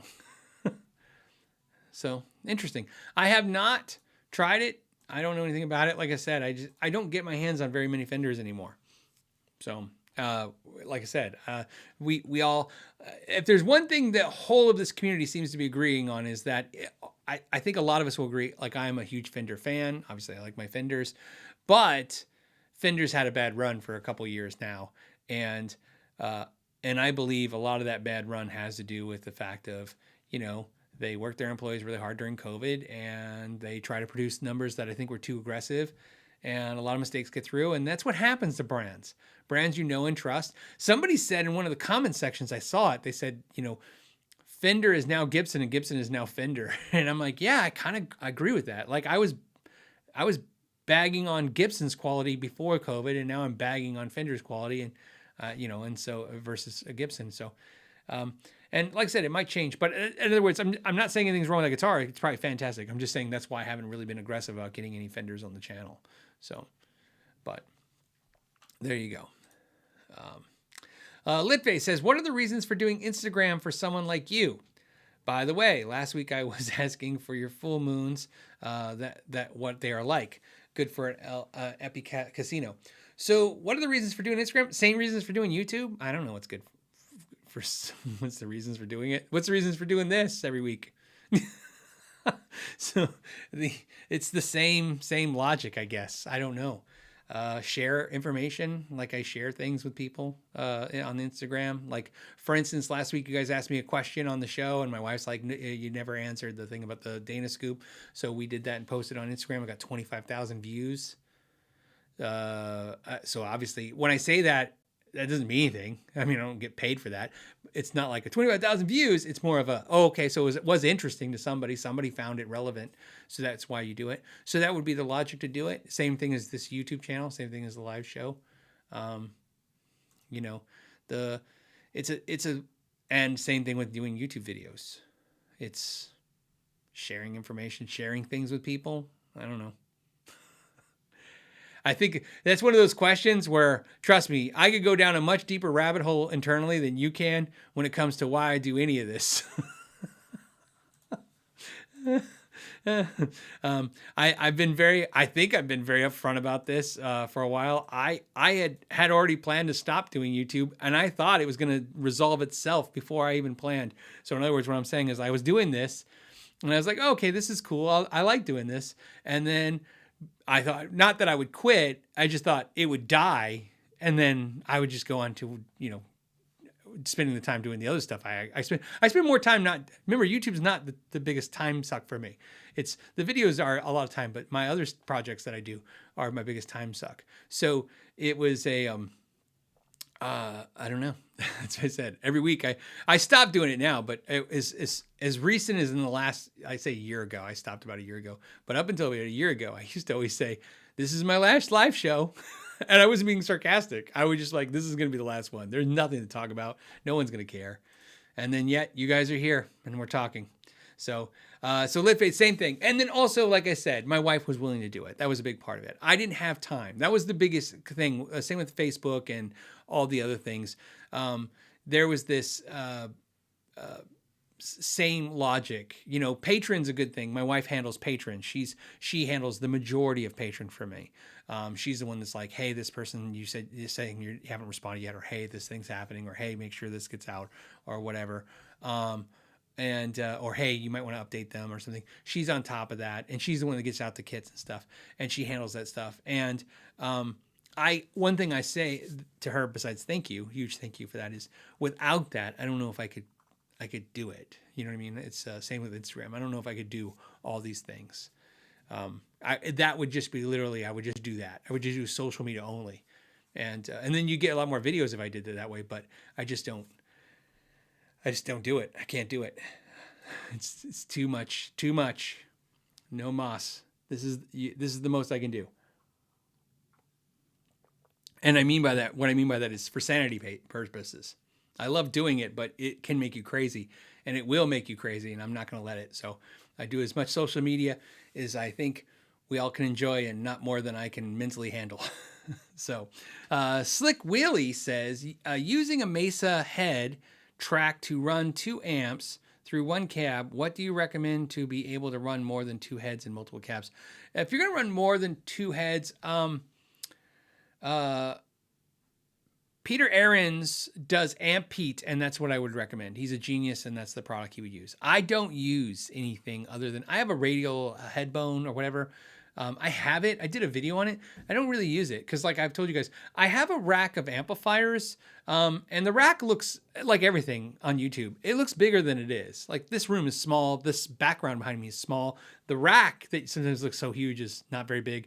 If you really think about it, when you really add it up, it's like, I think it's 9 slots. So there's 9 amps, and that's what I have. And that includes cabinets and heads, right? And combinations and stuff.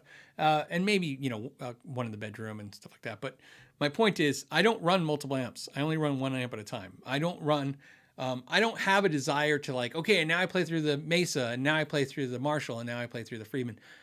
I'm more of a, I love this amp, and I'm playing only this amp. And I play that for weeks, and then one day, it's never a conscious decision. One day I plug in my amp. I wish it wouldn't happen. Trust me, I would just have 1 amp. Every time it happens to me, I'll plug in an amp one day and I'm just like, nothing. It's like, this is going to be horrible what I'm going to say. It's like, you ever had a really bad steak and you're chewing on it and you realize at some point it's just bland and you're just chewing on bland, right? Sometimes an amp just I have that reaction to an amp. I'm not saying it is bland. I'm just saying I'm having a reaction like there's nothing happening here. There's no emotional thing happening. And then right then I'm like, yoink, and I put another amp. And I will tell you two things. One, and then I'm on that amp for a while. So that's one thing, that's for sure. So that's why I run an amp for a while. That's why sometimes when you guys ask the question, what's your favorite amp? Well, it's what I'm using right now. However, the other thing that's interesting is I also refuse to do that too often. So for instance, I would never do that every day. I wouldn't go like this amp and then tomorrow I'm sick of it and I'll do another amp. I don't want to chase that. Like I said, the Know Your Gear channel theme of the channel isn't, get the next thing, right? It's like, it's know your gear. And I've said this before, but I keep refining it because I think sometimes it's like, as we pontificate over the years, we can kind of refine it. It's more of just, like I said, it's not knowing your gear, like learn your piece of gear and use it to the best it can be, or, know everything about your piece of gear. Know your gear is actually more of a intuitive thing to say, look, there are people, they're like me, and they are always like looking for the next big thing. And know your gear is the reminder that you might already have the next big thing. So you need to really make sure that you keep playing it, keep loving it, keep trying it, let it settle in, be part of it. And then, and then I get it. Sometimes it happens, right? Sometimes even when you find the perfect amp and the perfect guitar 10 years later, I tell everybody, my main guitar right now is my SG. I love SGs. 10 years ago, not only did I not own an SG, I wouldn't even try an SG. It wasn't a guitar I was interested in anyway. I would pick them up. I mean, literally pick them up, plug them in, had nothing about them that spoke to me. And then one day, just my ear changed. I got older. Something happened. I don't know. All of a sudden, I'm just like, this is magical. How did I not see this? That's what happens. You change. Brian says, if you soak your strings in coffee, your tone will be more awake. That's funny. Bass players boil their strings. You should boil them in coffee. You never know. Voodoo Fist wants us to have happy holidays. Thank you, Voodoo Fist. I appreciate that. Grumpy Mike Guitar says, just wanted to wish you and the family a very Merry Christmas. Thank you so much. Like I said, tomorrow is the charcuterie board that Larry sent, which we're super excited for. So, I feel bad if I say this, and I feel bad if I don't say it. I'm going to say it. He's so nice, man. This thing is over the top charcuterie board thing. This thing he sent, I showed you guys earlier in the show, and if you missed it, if you're watching live, just watch the rebroadcast.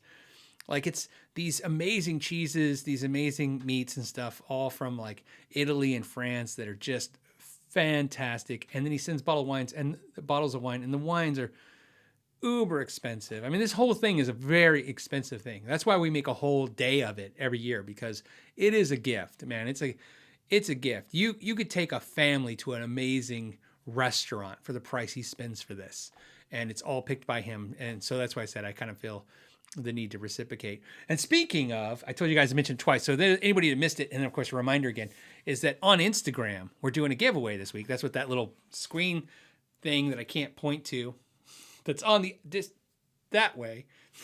I'll just do that. Remember, my screen is opposite. Zither Stands is made a custom Zither stand for us as I hit the ceiling, and it has the Know Your Gear neon logo, which is the logo that I use right here.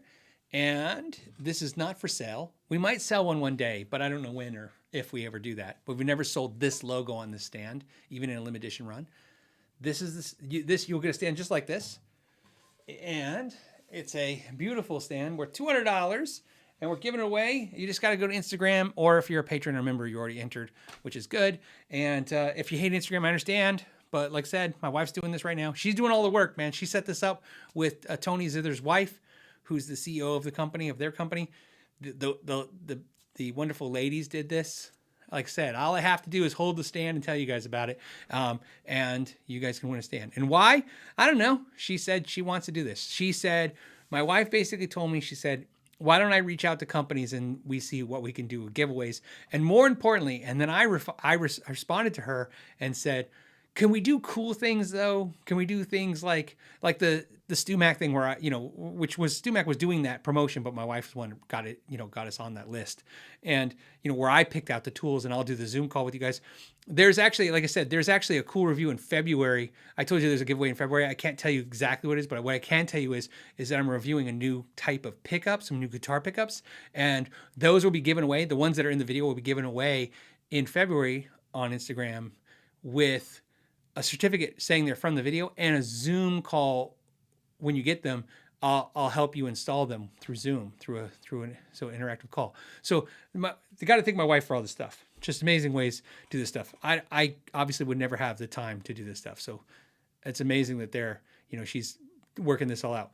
And the goal is to have 2 products a month, something cool, something unique. She's working on a cool pedal right now. She's working on a guitar, right? But like I said, not just like something just to give away, something that has some value of interest. I don't know. So like I said, all right. The Quadraphonic Gospels. Wow, what a name. The Quadraphonic Gospel says, why are hand-wound pickups, custom pickups, so expensive? Yes, I can actually tell you as someone who makes custom hand-wound pickups. My set of pickups, like Northern Lights set, are $300 a set. It's absolutely ridiculous. I've said that before. Everyone who bought one, I appreciate you guys buying them. And I've said it before. It's literally because my time. That's what my time's worth to me. I can't justify doing it for anything less than that for what I factor the time to be. So a lot of hand-wound manufacturers are going to do that. Now, I don't want to take away from somebody else's work, okay? Everybody's worth something. Obviously, they're worth some kind of value point. So I don't want to degrade that. I don't want anybody degrading my time, so I don't want to degrade their time. But that being said, I want to kind of broach the subject of very honestly. It doesn't take a rocket scientist to do this. You can go to mojotone.com and look up what pickup parts go for. You can look up pickup parts. Go to Stu Mac and look at what a humbucker P90 single coil kit goes for, a pickup kit. And it doesn't take a genius to figure if that's what the price of what the parts cost as a whole, right? What does it cost if you buy that in scale? Obviously it's going to go down dramatically. And of course, same thing with pickup wire and stuff. I mean, the components itself are not extremely expensive. There's a lot of R&D and of course, lots of years behind that. Cause remember the iceberg is not just the tip, it's the whole thing. So yeah, does it take, I'll tell you, a single coil pickup takes me to wind it from start to finish, okay, so I get the 2 bobbins, I compress them. I'm doing it in my head right now. Compress them onto the slugs. I'm going to magnetize them. You have to gauze them right then. So they're magnetized, and I'll test them, the gauze, to make sure they're magnetic now. And then going to mount them on the winder. Oh, thread the wire. So let's say 42 gauge enamel. Thread that, and I'm going to put it on the winder. The wind itself is going to take about maybe 5 minutes because I'm going to run about somewhere between 4,000 to 9,000 winds, depending on the pickup. I'm giving you just general numbers. I think it takes about 5 minutes to run that winder that long. It depends on how fast you go on the winder, right? At full speed, or if you're varying the speeds because there's all kinds of winding patterns and winding things you can do. That being said, then after you're done with that, you're going to tie it off, solder the 2 leads on, run them through, and then it's going to get dipped into wax. The wax should sit for 24 hours. They should sit in the pot for 24 hours. You can do it as little as a few hours, but 24 hours. That's not your time, obviously. Next day, you're going to pull it out, clean up a little bit, put the cover on it, test it, and then, and then put it in the box. Okay. So I was going to totally say, to make 3 single coil pickups, I think I can do it in 2 hours. I'm rounding up a lot. I don't think it takes that nearly that long. I think it takes about an hour. So if to say that a set of 3 single coil pickups are $300 and that's an hour's worth of time, right? And then of course the parts I think are going to put you, depending on how much you buy and how much bulk you're going to put, I think you're going to say, I bet you it's like $40, maybe $50, and I'm rounding up again. And that's including packaging. It's not very expensive. I think, with our pickups, I can't remember, 2 humbuckers, packaging, all that stuff. Talking about raw materials. I want to say it's not $100. So then I'm charging basically $200 for the time. But the time isn't the factor. It's like I said, it's obviously what I can be doing in that time, but also how many can I physically make? Because obviously to make $200 is nice, but $200 isn't going to really pay a whole lot of bills. So you want to make, $2,000 or $20,000, right? That's going to pay some bills. So then it's like, how many can I, I'll make a bunch. If I could make 1,000 of them, that'd be great. But if I can only make 100, you see how that's, so the reality is that is how you kind of formulate what a pickup's worth. And some people will just be as lazy as to go, what does other people sell it for? And I'll just sell it for that. But I mean, physically, I don't look at that way. The way I'm speaking more of myself, because that way I don't have to bring out somebody else's stuff into the air, their laundry. I'm just airing my laundry. For me, it's about how many pickups can I make in a year, and then what do I want to do for all the time that goes into maintaining a website, maintaining you guys, making sure they get shipped out okay, make sure that was okay, right, testing them, obviously the years of experience that I put into this, what value does that have? So essentially that's where I come up with the pricing on my hand wound pickups. And a lot of people are going to kind of follow suit with that. My, of course, long-term plan, which is happening as we speak, is I'm going to have someone make a limited edition run of them to fill the belly of what I think the market will handle for what I have been selling. So in my mind, there's a lot of you that would like to own a set of pickups because maybe we have this relationship, or maybe you're interested in why I like them so much, or why I make them, or why they were in the Great Guitar Build-Off guitar, or why they're in most of my guitars. But also $300 isn't saying a lot of money, and you can buy a lot of great things for $300. I mean, think of this. In pickup world, you can buy bare knuckles, you can buy Sirs, and those have really powerful brands behind them. But even though, and those for a value proposition of the brand is a much better deal than what I'm going to do, or what's, Bob Jones does in his basement in Nebraska, winding his pickups. But at the end of the day, it's got to be, it's got to be a number that makes sense. So I really feel like, I think, I can get that price down and make you something really, really cool. But to answer your question, why are they so expensive? There's no way to get there off of just the logic of this is what it costs to make it, and then this is the price of it. There's no it costs $100, so they sell for $200, or it costs $50 and we sell it for $100. You got to factor in all those other costs. And heaven forbid if you have any employees or overhead of buildings and stuff, which I've always had in the past, but I don't have those now. Thank God. I have employees, but I don't have building overhead. I don't have that stuff. So there you go. Somebody says, have you seen the Wilkinson kits? Sure. You can understand, like Trav Wilkinson, I've told you, is a great guy. I've talked to him many times, and he's fantastic. And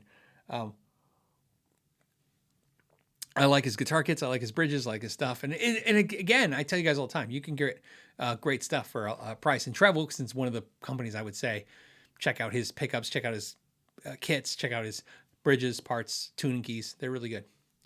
So especially for the price. But there you go. I hope that helped. I don't know. I don't know if that answers any questions. They're expensive because they are. That's kind of feel like that's what I kind of said, but hopefully with more detail. Cappy C says, hey, no question. Just want to say Merry Christmas. Thanks for the solid advice this year. Hey, thank you so much for being here in the super chat. I see everything twice says, Happy Festivus. I noticed that like my amp I notice I like my amp much less at gigs when it's on a stand versus on the ground. That's a lot of people. Sure. Seems like more than just the direction of the sound. Does it really matter, or am I being crazy? Well, think about the person who built and designed that amplifier, right? One thing you have to factor in is they may have factored in it being on the ground. I mean, that's not an exaggeration, especially when you're talking about combo amplifiers, not so much head and cabinet amplifiers. In other words, it's still a thing then, but combo amplifiers, a big deal. They may have calculated in the design that you would get so much bass resonance from the ground, from being on the floor, and they set up the amp. So, I mean, first of all, you have to understand, if you're going to put your amp on a stand versus on the ground, you're not going to have them set the same way. So I would imagine if you set up the amp and it sounds good and you pick it up off the ground, and this is pretty much any amp, pick it up off the ground, put it on a stand, you would have to be aware of the fact that you're going to have to adjust some of the EQ, some of the overdrive, some of the settings on the amp to compensate for the difference of not only is it pointed towards you, that's a huge part, but also off the ground.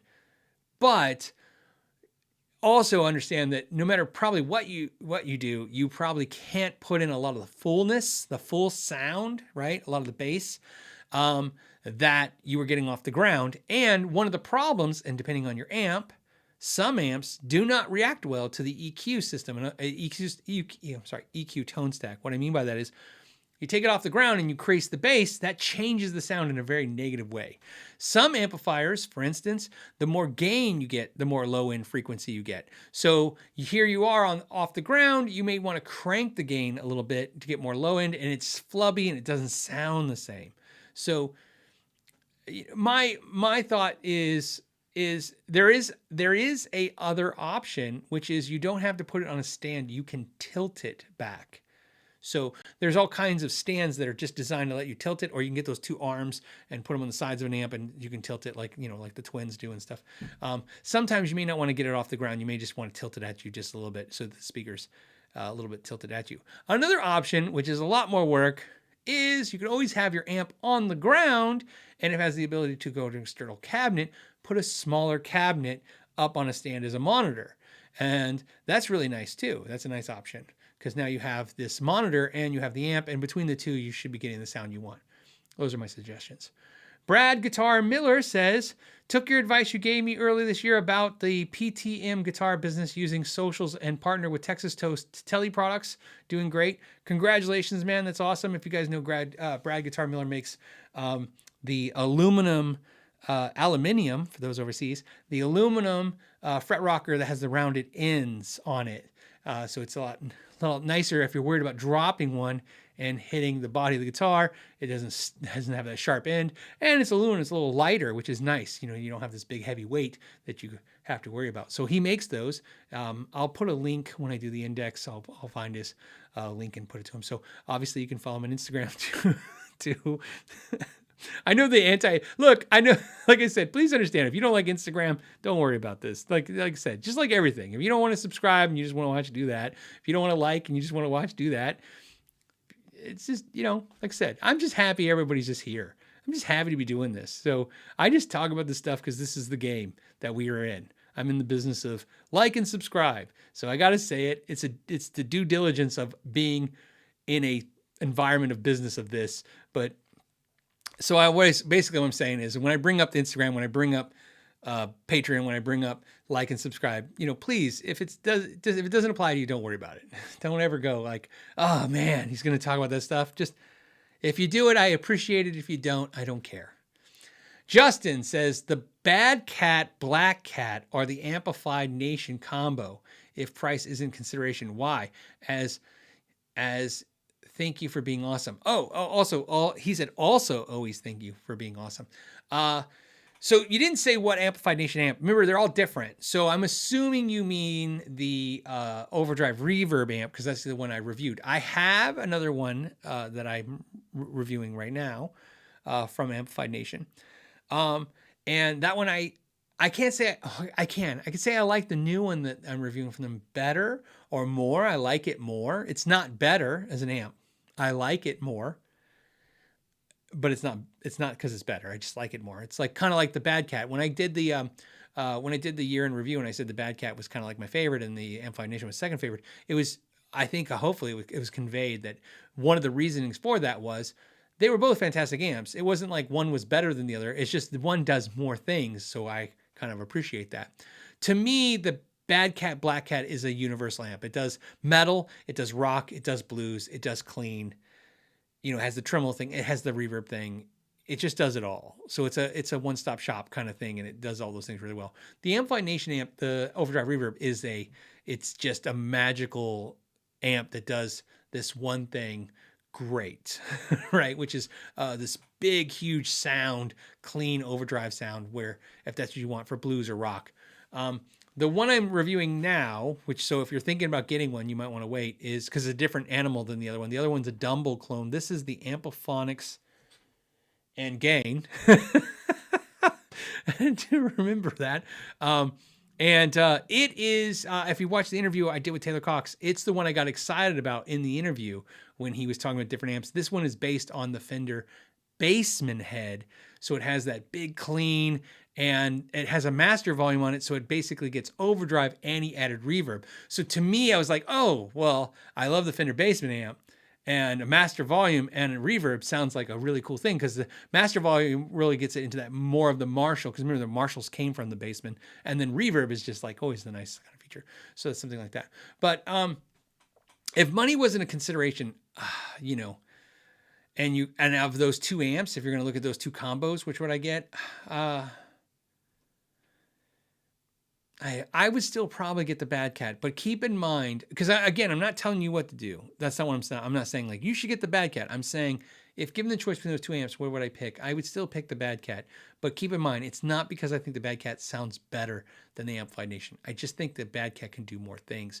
And for me, in my situation, doing what I do, having versatility is a quality that sometimes I need. If I was an artist, like if I was in a band making music, or if I was writing an album, or looking for my signature tone, I might actually say the Amplified Nation for me, because to me, it's like I would have this great sound and I would love it. But that's not the thing. So I have to think about it in my context, which is like, I need to demo this metal guitar. I need to demo a blues guitar. I need to demo, a pedal. What can do all those things. That's why the Bad Cat's more versatile for me. Waterford Giant. Oh, by the way, thank you. That was a huge super chat. That's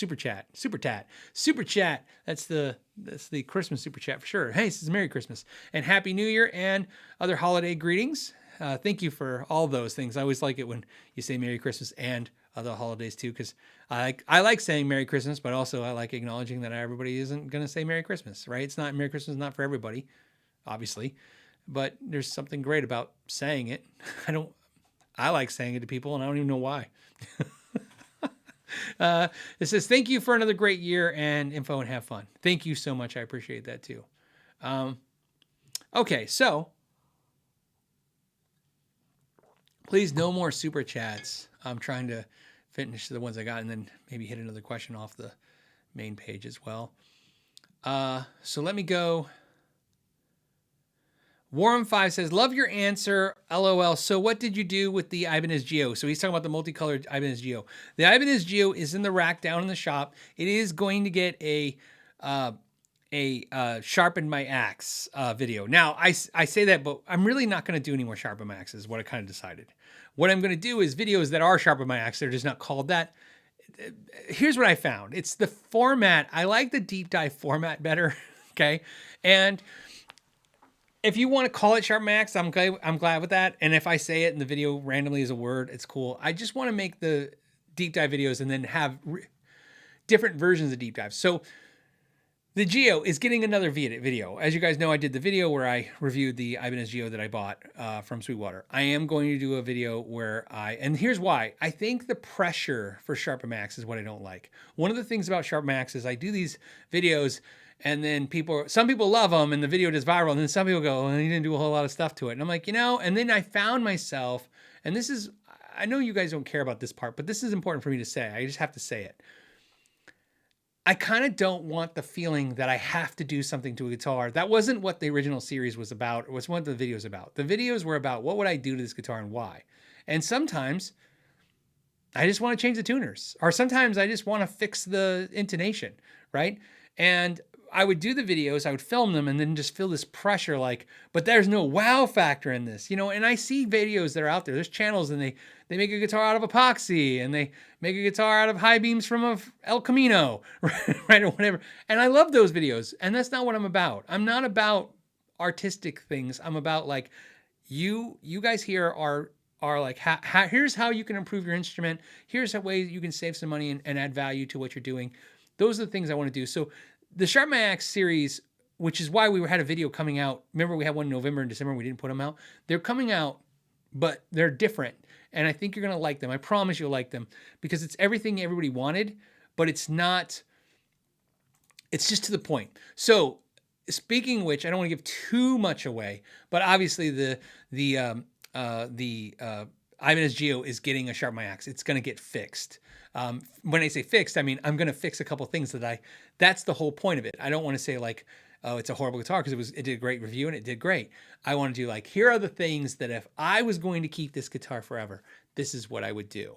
And then, of course, as soon as I'm doing those things, I told you guys I'm going to sell that guitar, because I'm going to use the money for that to do another one. It's got to churn this stuff, right? Keep your overhead low. That's the key. That's the key.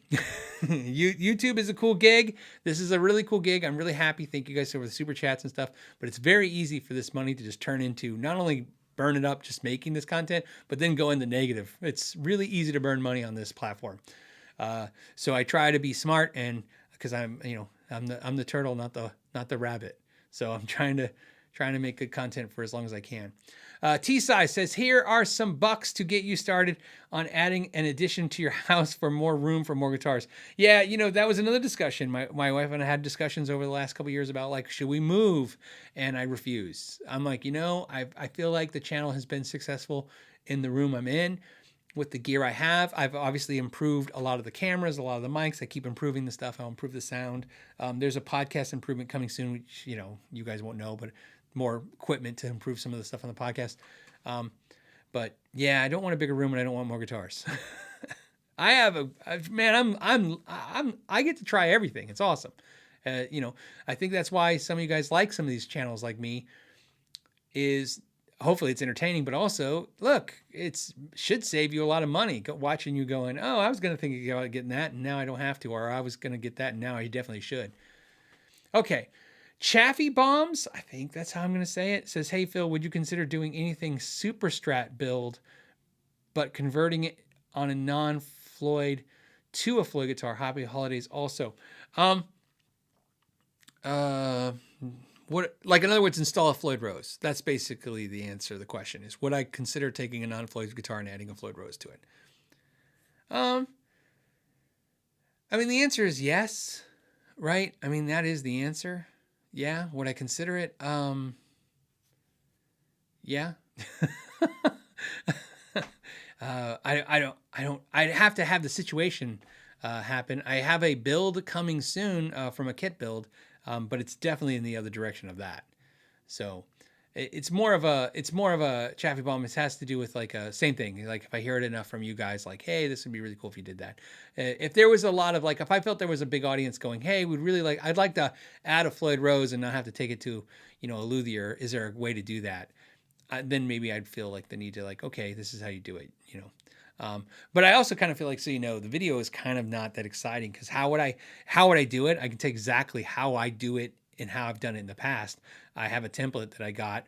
I probably got it from Stu Mac, or I got it from somewhere other lutherie house. I have a template for Floyd Rose, and I just put it down on the guitar and I tape it down. I center it up, and I have a router, and I just go and route it out, and then I paint it all out, and then I drop in the Floyd and measure it up, and there you go. And then you try to. That's how you do it. It's somewhat exciting, I guess. I don't know. Maybe I'm wrong. I always think like, no one will care about that. Maybe that's exactly the video you guys have been wanting me to do, and I haven't been doing them. So I don't know.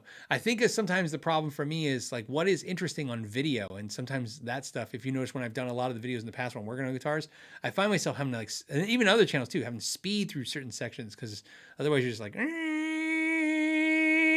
much of that do you want to watch? So I don't know. But I'll definitely work on it. That's what the whole point of this is. I love interacting with you guys and getting these suggestions.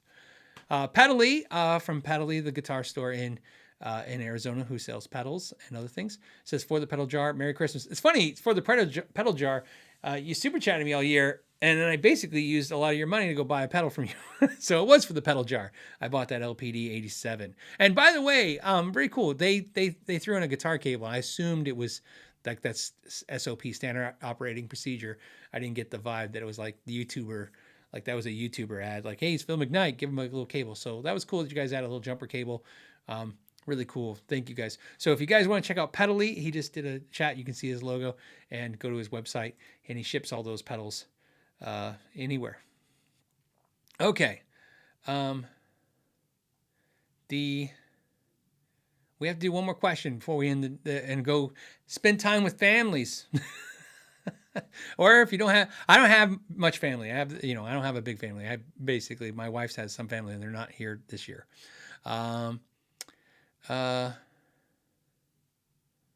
Let's see.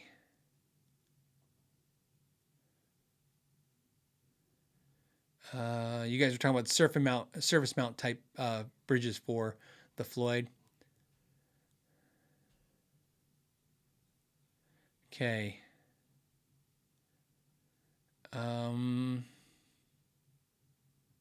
Sean says, oh, interesting question, Sean. Sometimes Sean pulls up the most interesting stuff.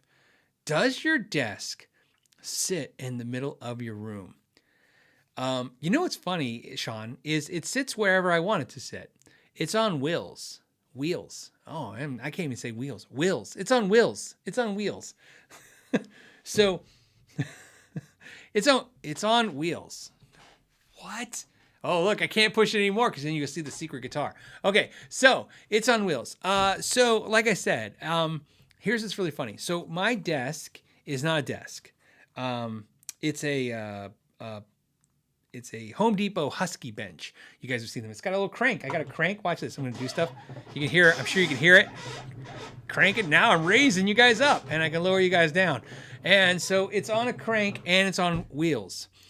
So I can move this desk wherever I want. Now, what's on the desk? I did a video where I showed you guys what I use for my podcast. So you guys actually saw the desk. It's the bench. It's a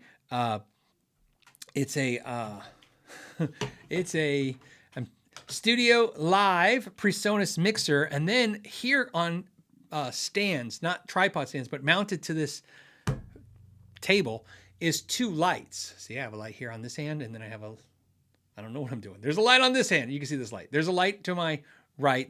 And there's a light to my left. So I have 2 angles of light. And then in front of me is a very big screen. Because I have to read all the stuff you're saying, and I have multiple windows up. So obviously I have the OBS software, which is the recording software, which is what I have to use because the audio for the podcast is recorded separately from what you guys are hearing right now, so that when it gets pulled off and put on the audio platform, they have it. And I have a screen for all this. So then I have a giant, big screen in front of me, and above the screen is the camera. And the camera's on a mount, and that's why it's angled kind of slightly down at me and stuff. And so I can move the desk anywhere I want. So sometimes when you're like, I've done these shows and you're looking at the amps behind me, it's because I moved the desk, to the center of the room and I faced it that way. If you go on the second channel, the Know Your Gear second channel, and you watch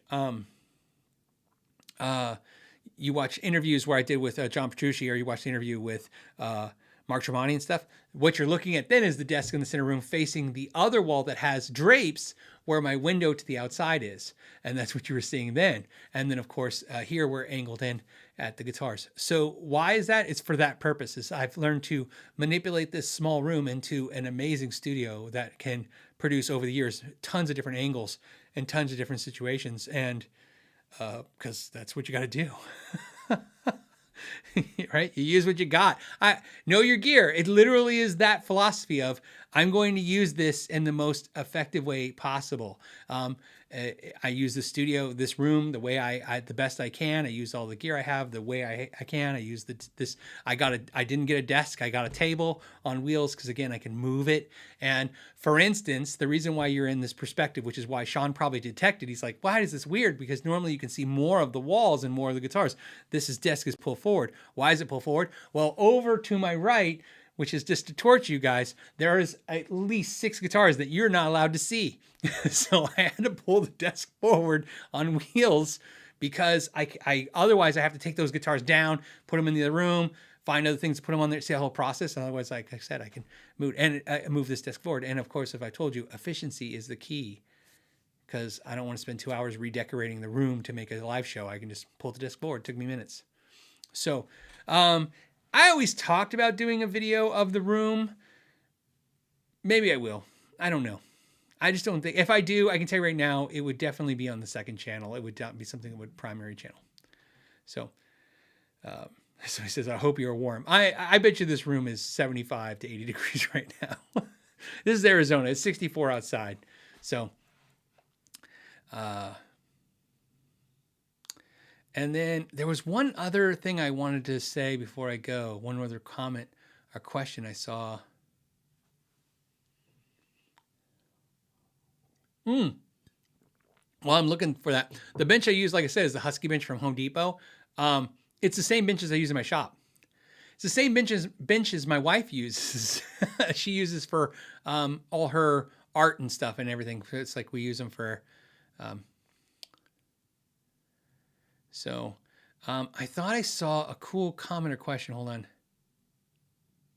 Oh, I am not vintage says cable management must be top notch or a mess. Actually, it's perfect. It's actually top notch. It's all ran through, and then I have everything's on this actual bench. So there's a power strip mounted underneath it. There's a big power strip mounted, like an industrial kind of one, mounted underneath the table, and then everything is plugged into that. And I only have one cable going out from this bench. Everything is then shuffled through one cable. So yeah. Now, like I said, efficiency. And thank you, Brian, for giving. Hey, you know what? For getting the Pedally link. I'm going to copy your link while I have that. I think. And like I said, if that's a video you guys want for like this kind of stuff, I'll do it. You know what I mean? I don't know.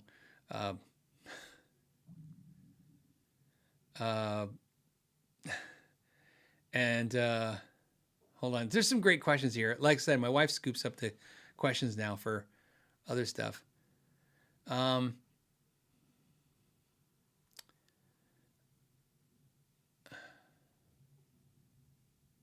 Okay. I'm sorry I should have grabbed it when I saw it.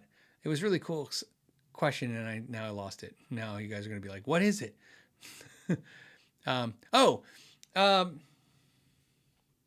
Dave Greeley says, do I turn away any sponsor offers? I like this question. This is a self-serving question. In other words, it's about YouTube and about me, and it's not really interesting to a lot of people, but it's the end of the show. Maybe only the diehards here for that. It's a great question. In fact, I'll tell you, Dave, two things. I'm going to answer this question, and now you really prompted me. I'm going to do a video, and I'm just going to film a discussion that we have during the day. I always think about doing these videos like the day in the life of a YouTuber, right? And I always go, that's so it's a cockamamie kind of thing. But I think this is actually more interesting. Why would I pick one? Why don't I pick? Do I just take any money that's sent to me? What do I do? So obviously the podcast is the easiest thing. This is the simplest thing. This is sponsored by literally the members that you see in green with the avatar and the Patreons. That is how it's sponsored. So to answer your question, I get offers all the time for companies to sponsor this show, right? You see tons of YouTube channels doing live shows. You see tons of podcasts, and they always say today's video is sponsored by so-and-so. And then sometimes they have a integration to do, which is integration is like a little commercial I have to do. I don't have to do that. In fact, I should say, hey, join my Patreon and support this channel, because essentially that's, more sponsorship dollars if I do that. But mostly that's what it is. That's how this is done. And so that's how I keep that isolated. This is isolated. Now for the main thing, the videos, the sponsors. That has been a ongoing experiment over the years of what to do and how to do. I would love to tell you, like, this is how I've always done it. What I did 2 years ago is different than today. What I did 2 years before that is different than then. You adapt, you change, you figure out what works, what doesn't work. I think everybody green, which is what I was coming to YouTube, immediately goes with I'm not going to take sponsors. And you realize real fast, that's great when you use a camera and you sit on a chair. It's not great when you realize one day, like, you need a new camera and you need new stuff, and you didn't really factor in $10,000 worth of gear. I'm not exaggerating. I'm understating it on so many levels. And a lot of people are like, well, you don't need all that. You would be shocked what you actually need, because your audience does not appreciate things being, they don't want to see the same old stuff they saw 2 years ago. You gotta keep up, right, with the trends. So that being said, so you have to at some point go, okay, we got to do sponsorships. I recently took on Skillshare. I'll tell you exactly how that deal went down. I don't hide anything. Skillshare reached out to me. I thought that was I only took notice of them because I get daily offers for all these video games. I don't do video games. I don't have the intelligence to get my ass up and go check out these video games to see if it's a sponsor. I don't let anything sponsor anything I don't use. And what I mean by not like, I don't want to use a term that seems tricky. Like these are things I would use. These are things I use. If you see an official sponsor in any way of any capacity, that is something I use. So therefore I don't have to research them. I don't have to know anything. I've had experience. I've purchased the product. And again, it's not a product like they sent me for free. I've actually I've used them. So I get tons of companies and there's always like video games, VPNs. I'm like, oh, I don't know anything about these things. Those earbud things that everybody like, those earbuds, I don't use them. I already tell you guys, think of this. I tell you guys every time you ask me, hey, what headphones do you use? I don't use headphones. This video is sponsored by earbuds. Like whatever that, right? Like what kind of BS is that? So essentially, when Skillshare reached out, I just was perfect timing because I was like, oh, I'd seen that. And I think I'd seen a bunch of YouTube channels, not only do them, but I do another learning program. And I thought, okay, well, learning's good. And it's the time of year where I like to perpetuate that and push learning over product because, sometimes, when the buying frenzy happens at the end of the year, people buy a lot of gear and maybe we should focus on ourselves and, improving ourselves. And so I was like, oh, that works out. Plus my son had just purchased Skillshare because he's helping me with some projects and I guess he learned that's where you go get information that he wanted. And so I was like, okay, I'll give it a try. And I did took some classes on lighting and a bunch of other things that I failed the test at Sweetwater. So I go, oh, that's okay. So the deal was they would do 3 videos with me and pay me $500 per integration. So an integration is where you go, this video is sponsored by Skillshare. And then in the middle, I have to say, I have to say why I used it and why I like it. That's there's no script. So Skillshare was easy, no script. I can't do a script. So it's not ethically, I wouldn't want to do a script anyways, but I mean, I physically, mentally can't do a script. I would probably spend 10 hours just restating the same things over and over again. And it just comes up, I go robotic. I wish I could script my videos. A lot of YouTube channels script their own videos. I can't even script that. If I don't shoot from the hip, it just comes out like, and then I decided this guitar was the guitar for me. And then I played it, right? I change everything about me. So I almost go in like a broadcaster kind of logic.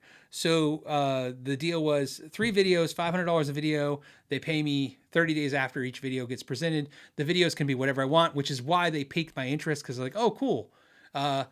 Great, because I have a couple of videos that really aren't, I did put a lot of work into, but they ain't gonna. There's no sponsorship. There's nothing. It's just work for work's sake, and the views aren't really a huge payout because they don't get huge views. And then like I said, but if you notice on my Skillshare video, I didn't have to do anything but the first integration. So if you looked at all 3 of those videos, it was the same integration each time. I did one, they approved it, and then each time I just kept presenting that same one because I wasn't going to redo it again because there wasn't, there wasn't. A new thing to tell. I only used that one course. So I wasn't going to each week go. And that was something that was getting a little nervous because they were like, well, we kind of want you to do a different thing each month. And I was like, yeah, I did your course. If I tell people I did your course, I did, and I liked it. I kind of don't want to search for things that I don't know if I'll like, and they were okay with it. So we did the thing 3. And then I'll probably not do any more of those for a long time. No, for no reason, just because it's rare to find them. I mean, finding someone that I can, like I said, something, I mean, look at the criteria. It's something I use, something that I can, that I can actually share with you guys, something I think you guys would be interested in. So, yeah, so that's how I kind of look at it. So, and then that's one of the few and far between sponsorships that I do. So not a whole lot of sponsorships that way. Like I said, sometimes Sweetwater will sponsor some stuff. That's cool. But most stuff is not sponsored in the traditional sense of that they're paying me to do it. There's not a whole lot of that. So I try to pull in a little bit of that because it's just good business. And sometimes it's a nice, nice to feel like you're getting, sometimes it's nice to wake up and go, okay, in the next 3 weeks, I got to make 3 videos and I will actually get paid for them. Sometimes you don't know. That Gio video I did got 185,000 views. That's a good payout to have in Christmas. But, like another video I do might get 20,000 views in January. It's like $6. So, and they take the same work each. So like I said, it's a trick. So you kind of find, like I said, like everything, I find the balance between my integrity and keeping doing this without, and actually improving it. Cause that's another thing that's important too, is to improve it. So there you go. Okay. And then Brad's last thing he just wants to know, Brad says, super important question. He goes, did you space the guitar wall hangers? Yes, I did. They're all spaced the same. And they work. Some of them look like they're closer than others because body shapes are different and headstocks are different. So some guitars are kind of cocked and some are straight down. That's basically the major difference. But no, they're all spaced out. I think they're 13 inches. I think I told you guys once because I measured it, but it was 13 inches from space to space. It's maximized to the max amount of guitars I can get on here. So there you go. I did it for the wow factor of it. But eventually this will go away too. And backgrounds always change every couple of years. I'm kind of burnt out on this one, so we'll probably do something now. So David did a super chat and just said, because I haven't done anything extra in a while, it's a weak statement, but the cash is the same. I appreciate it. Thank you so much, David. I appreciate that. That was very nice. All right. On that note, guys, please go have some fun this weekend. Whether you're celebrating a holiday or not, enjoy yourself, play some guitars, spend some time with friends or family. And until next week, and enter to win the stand, because it's an awesome stand. And all those things. Thank you guys so much, as always. And until next week, thank you for your time and know your gear.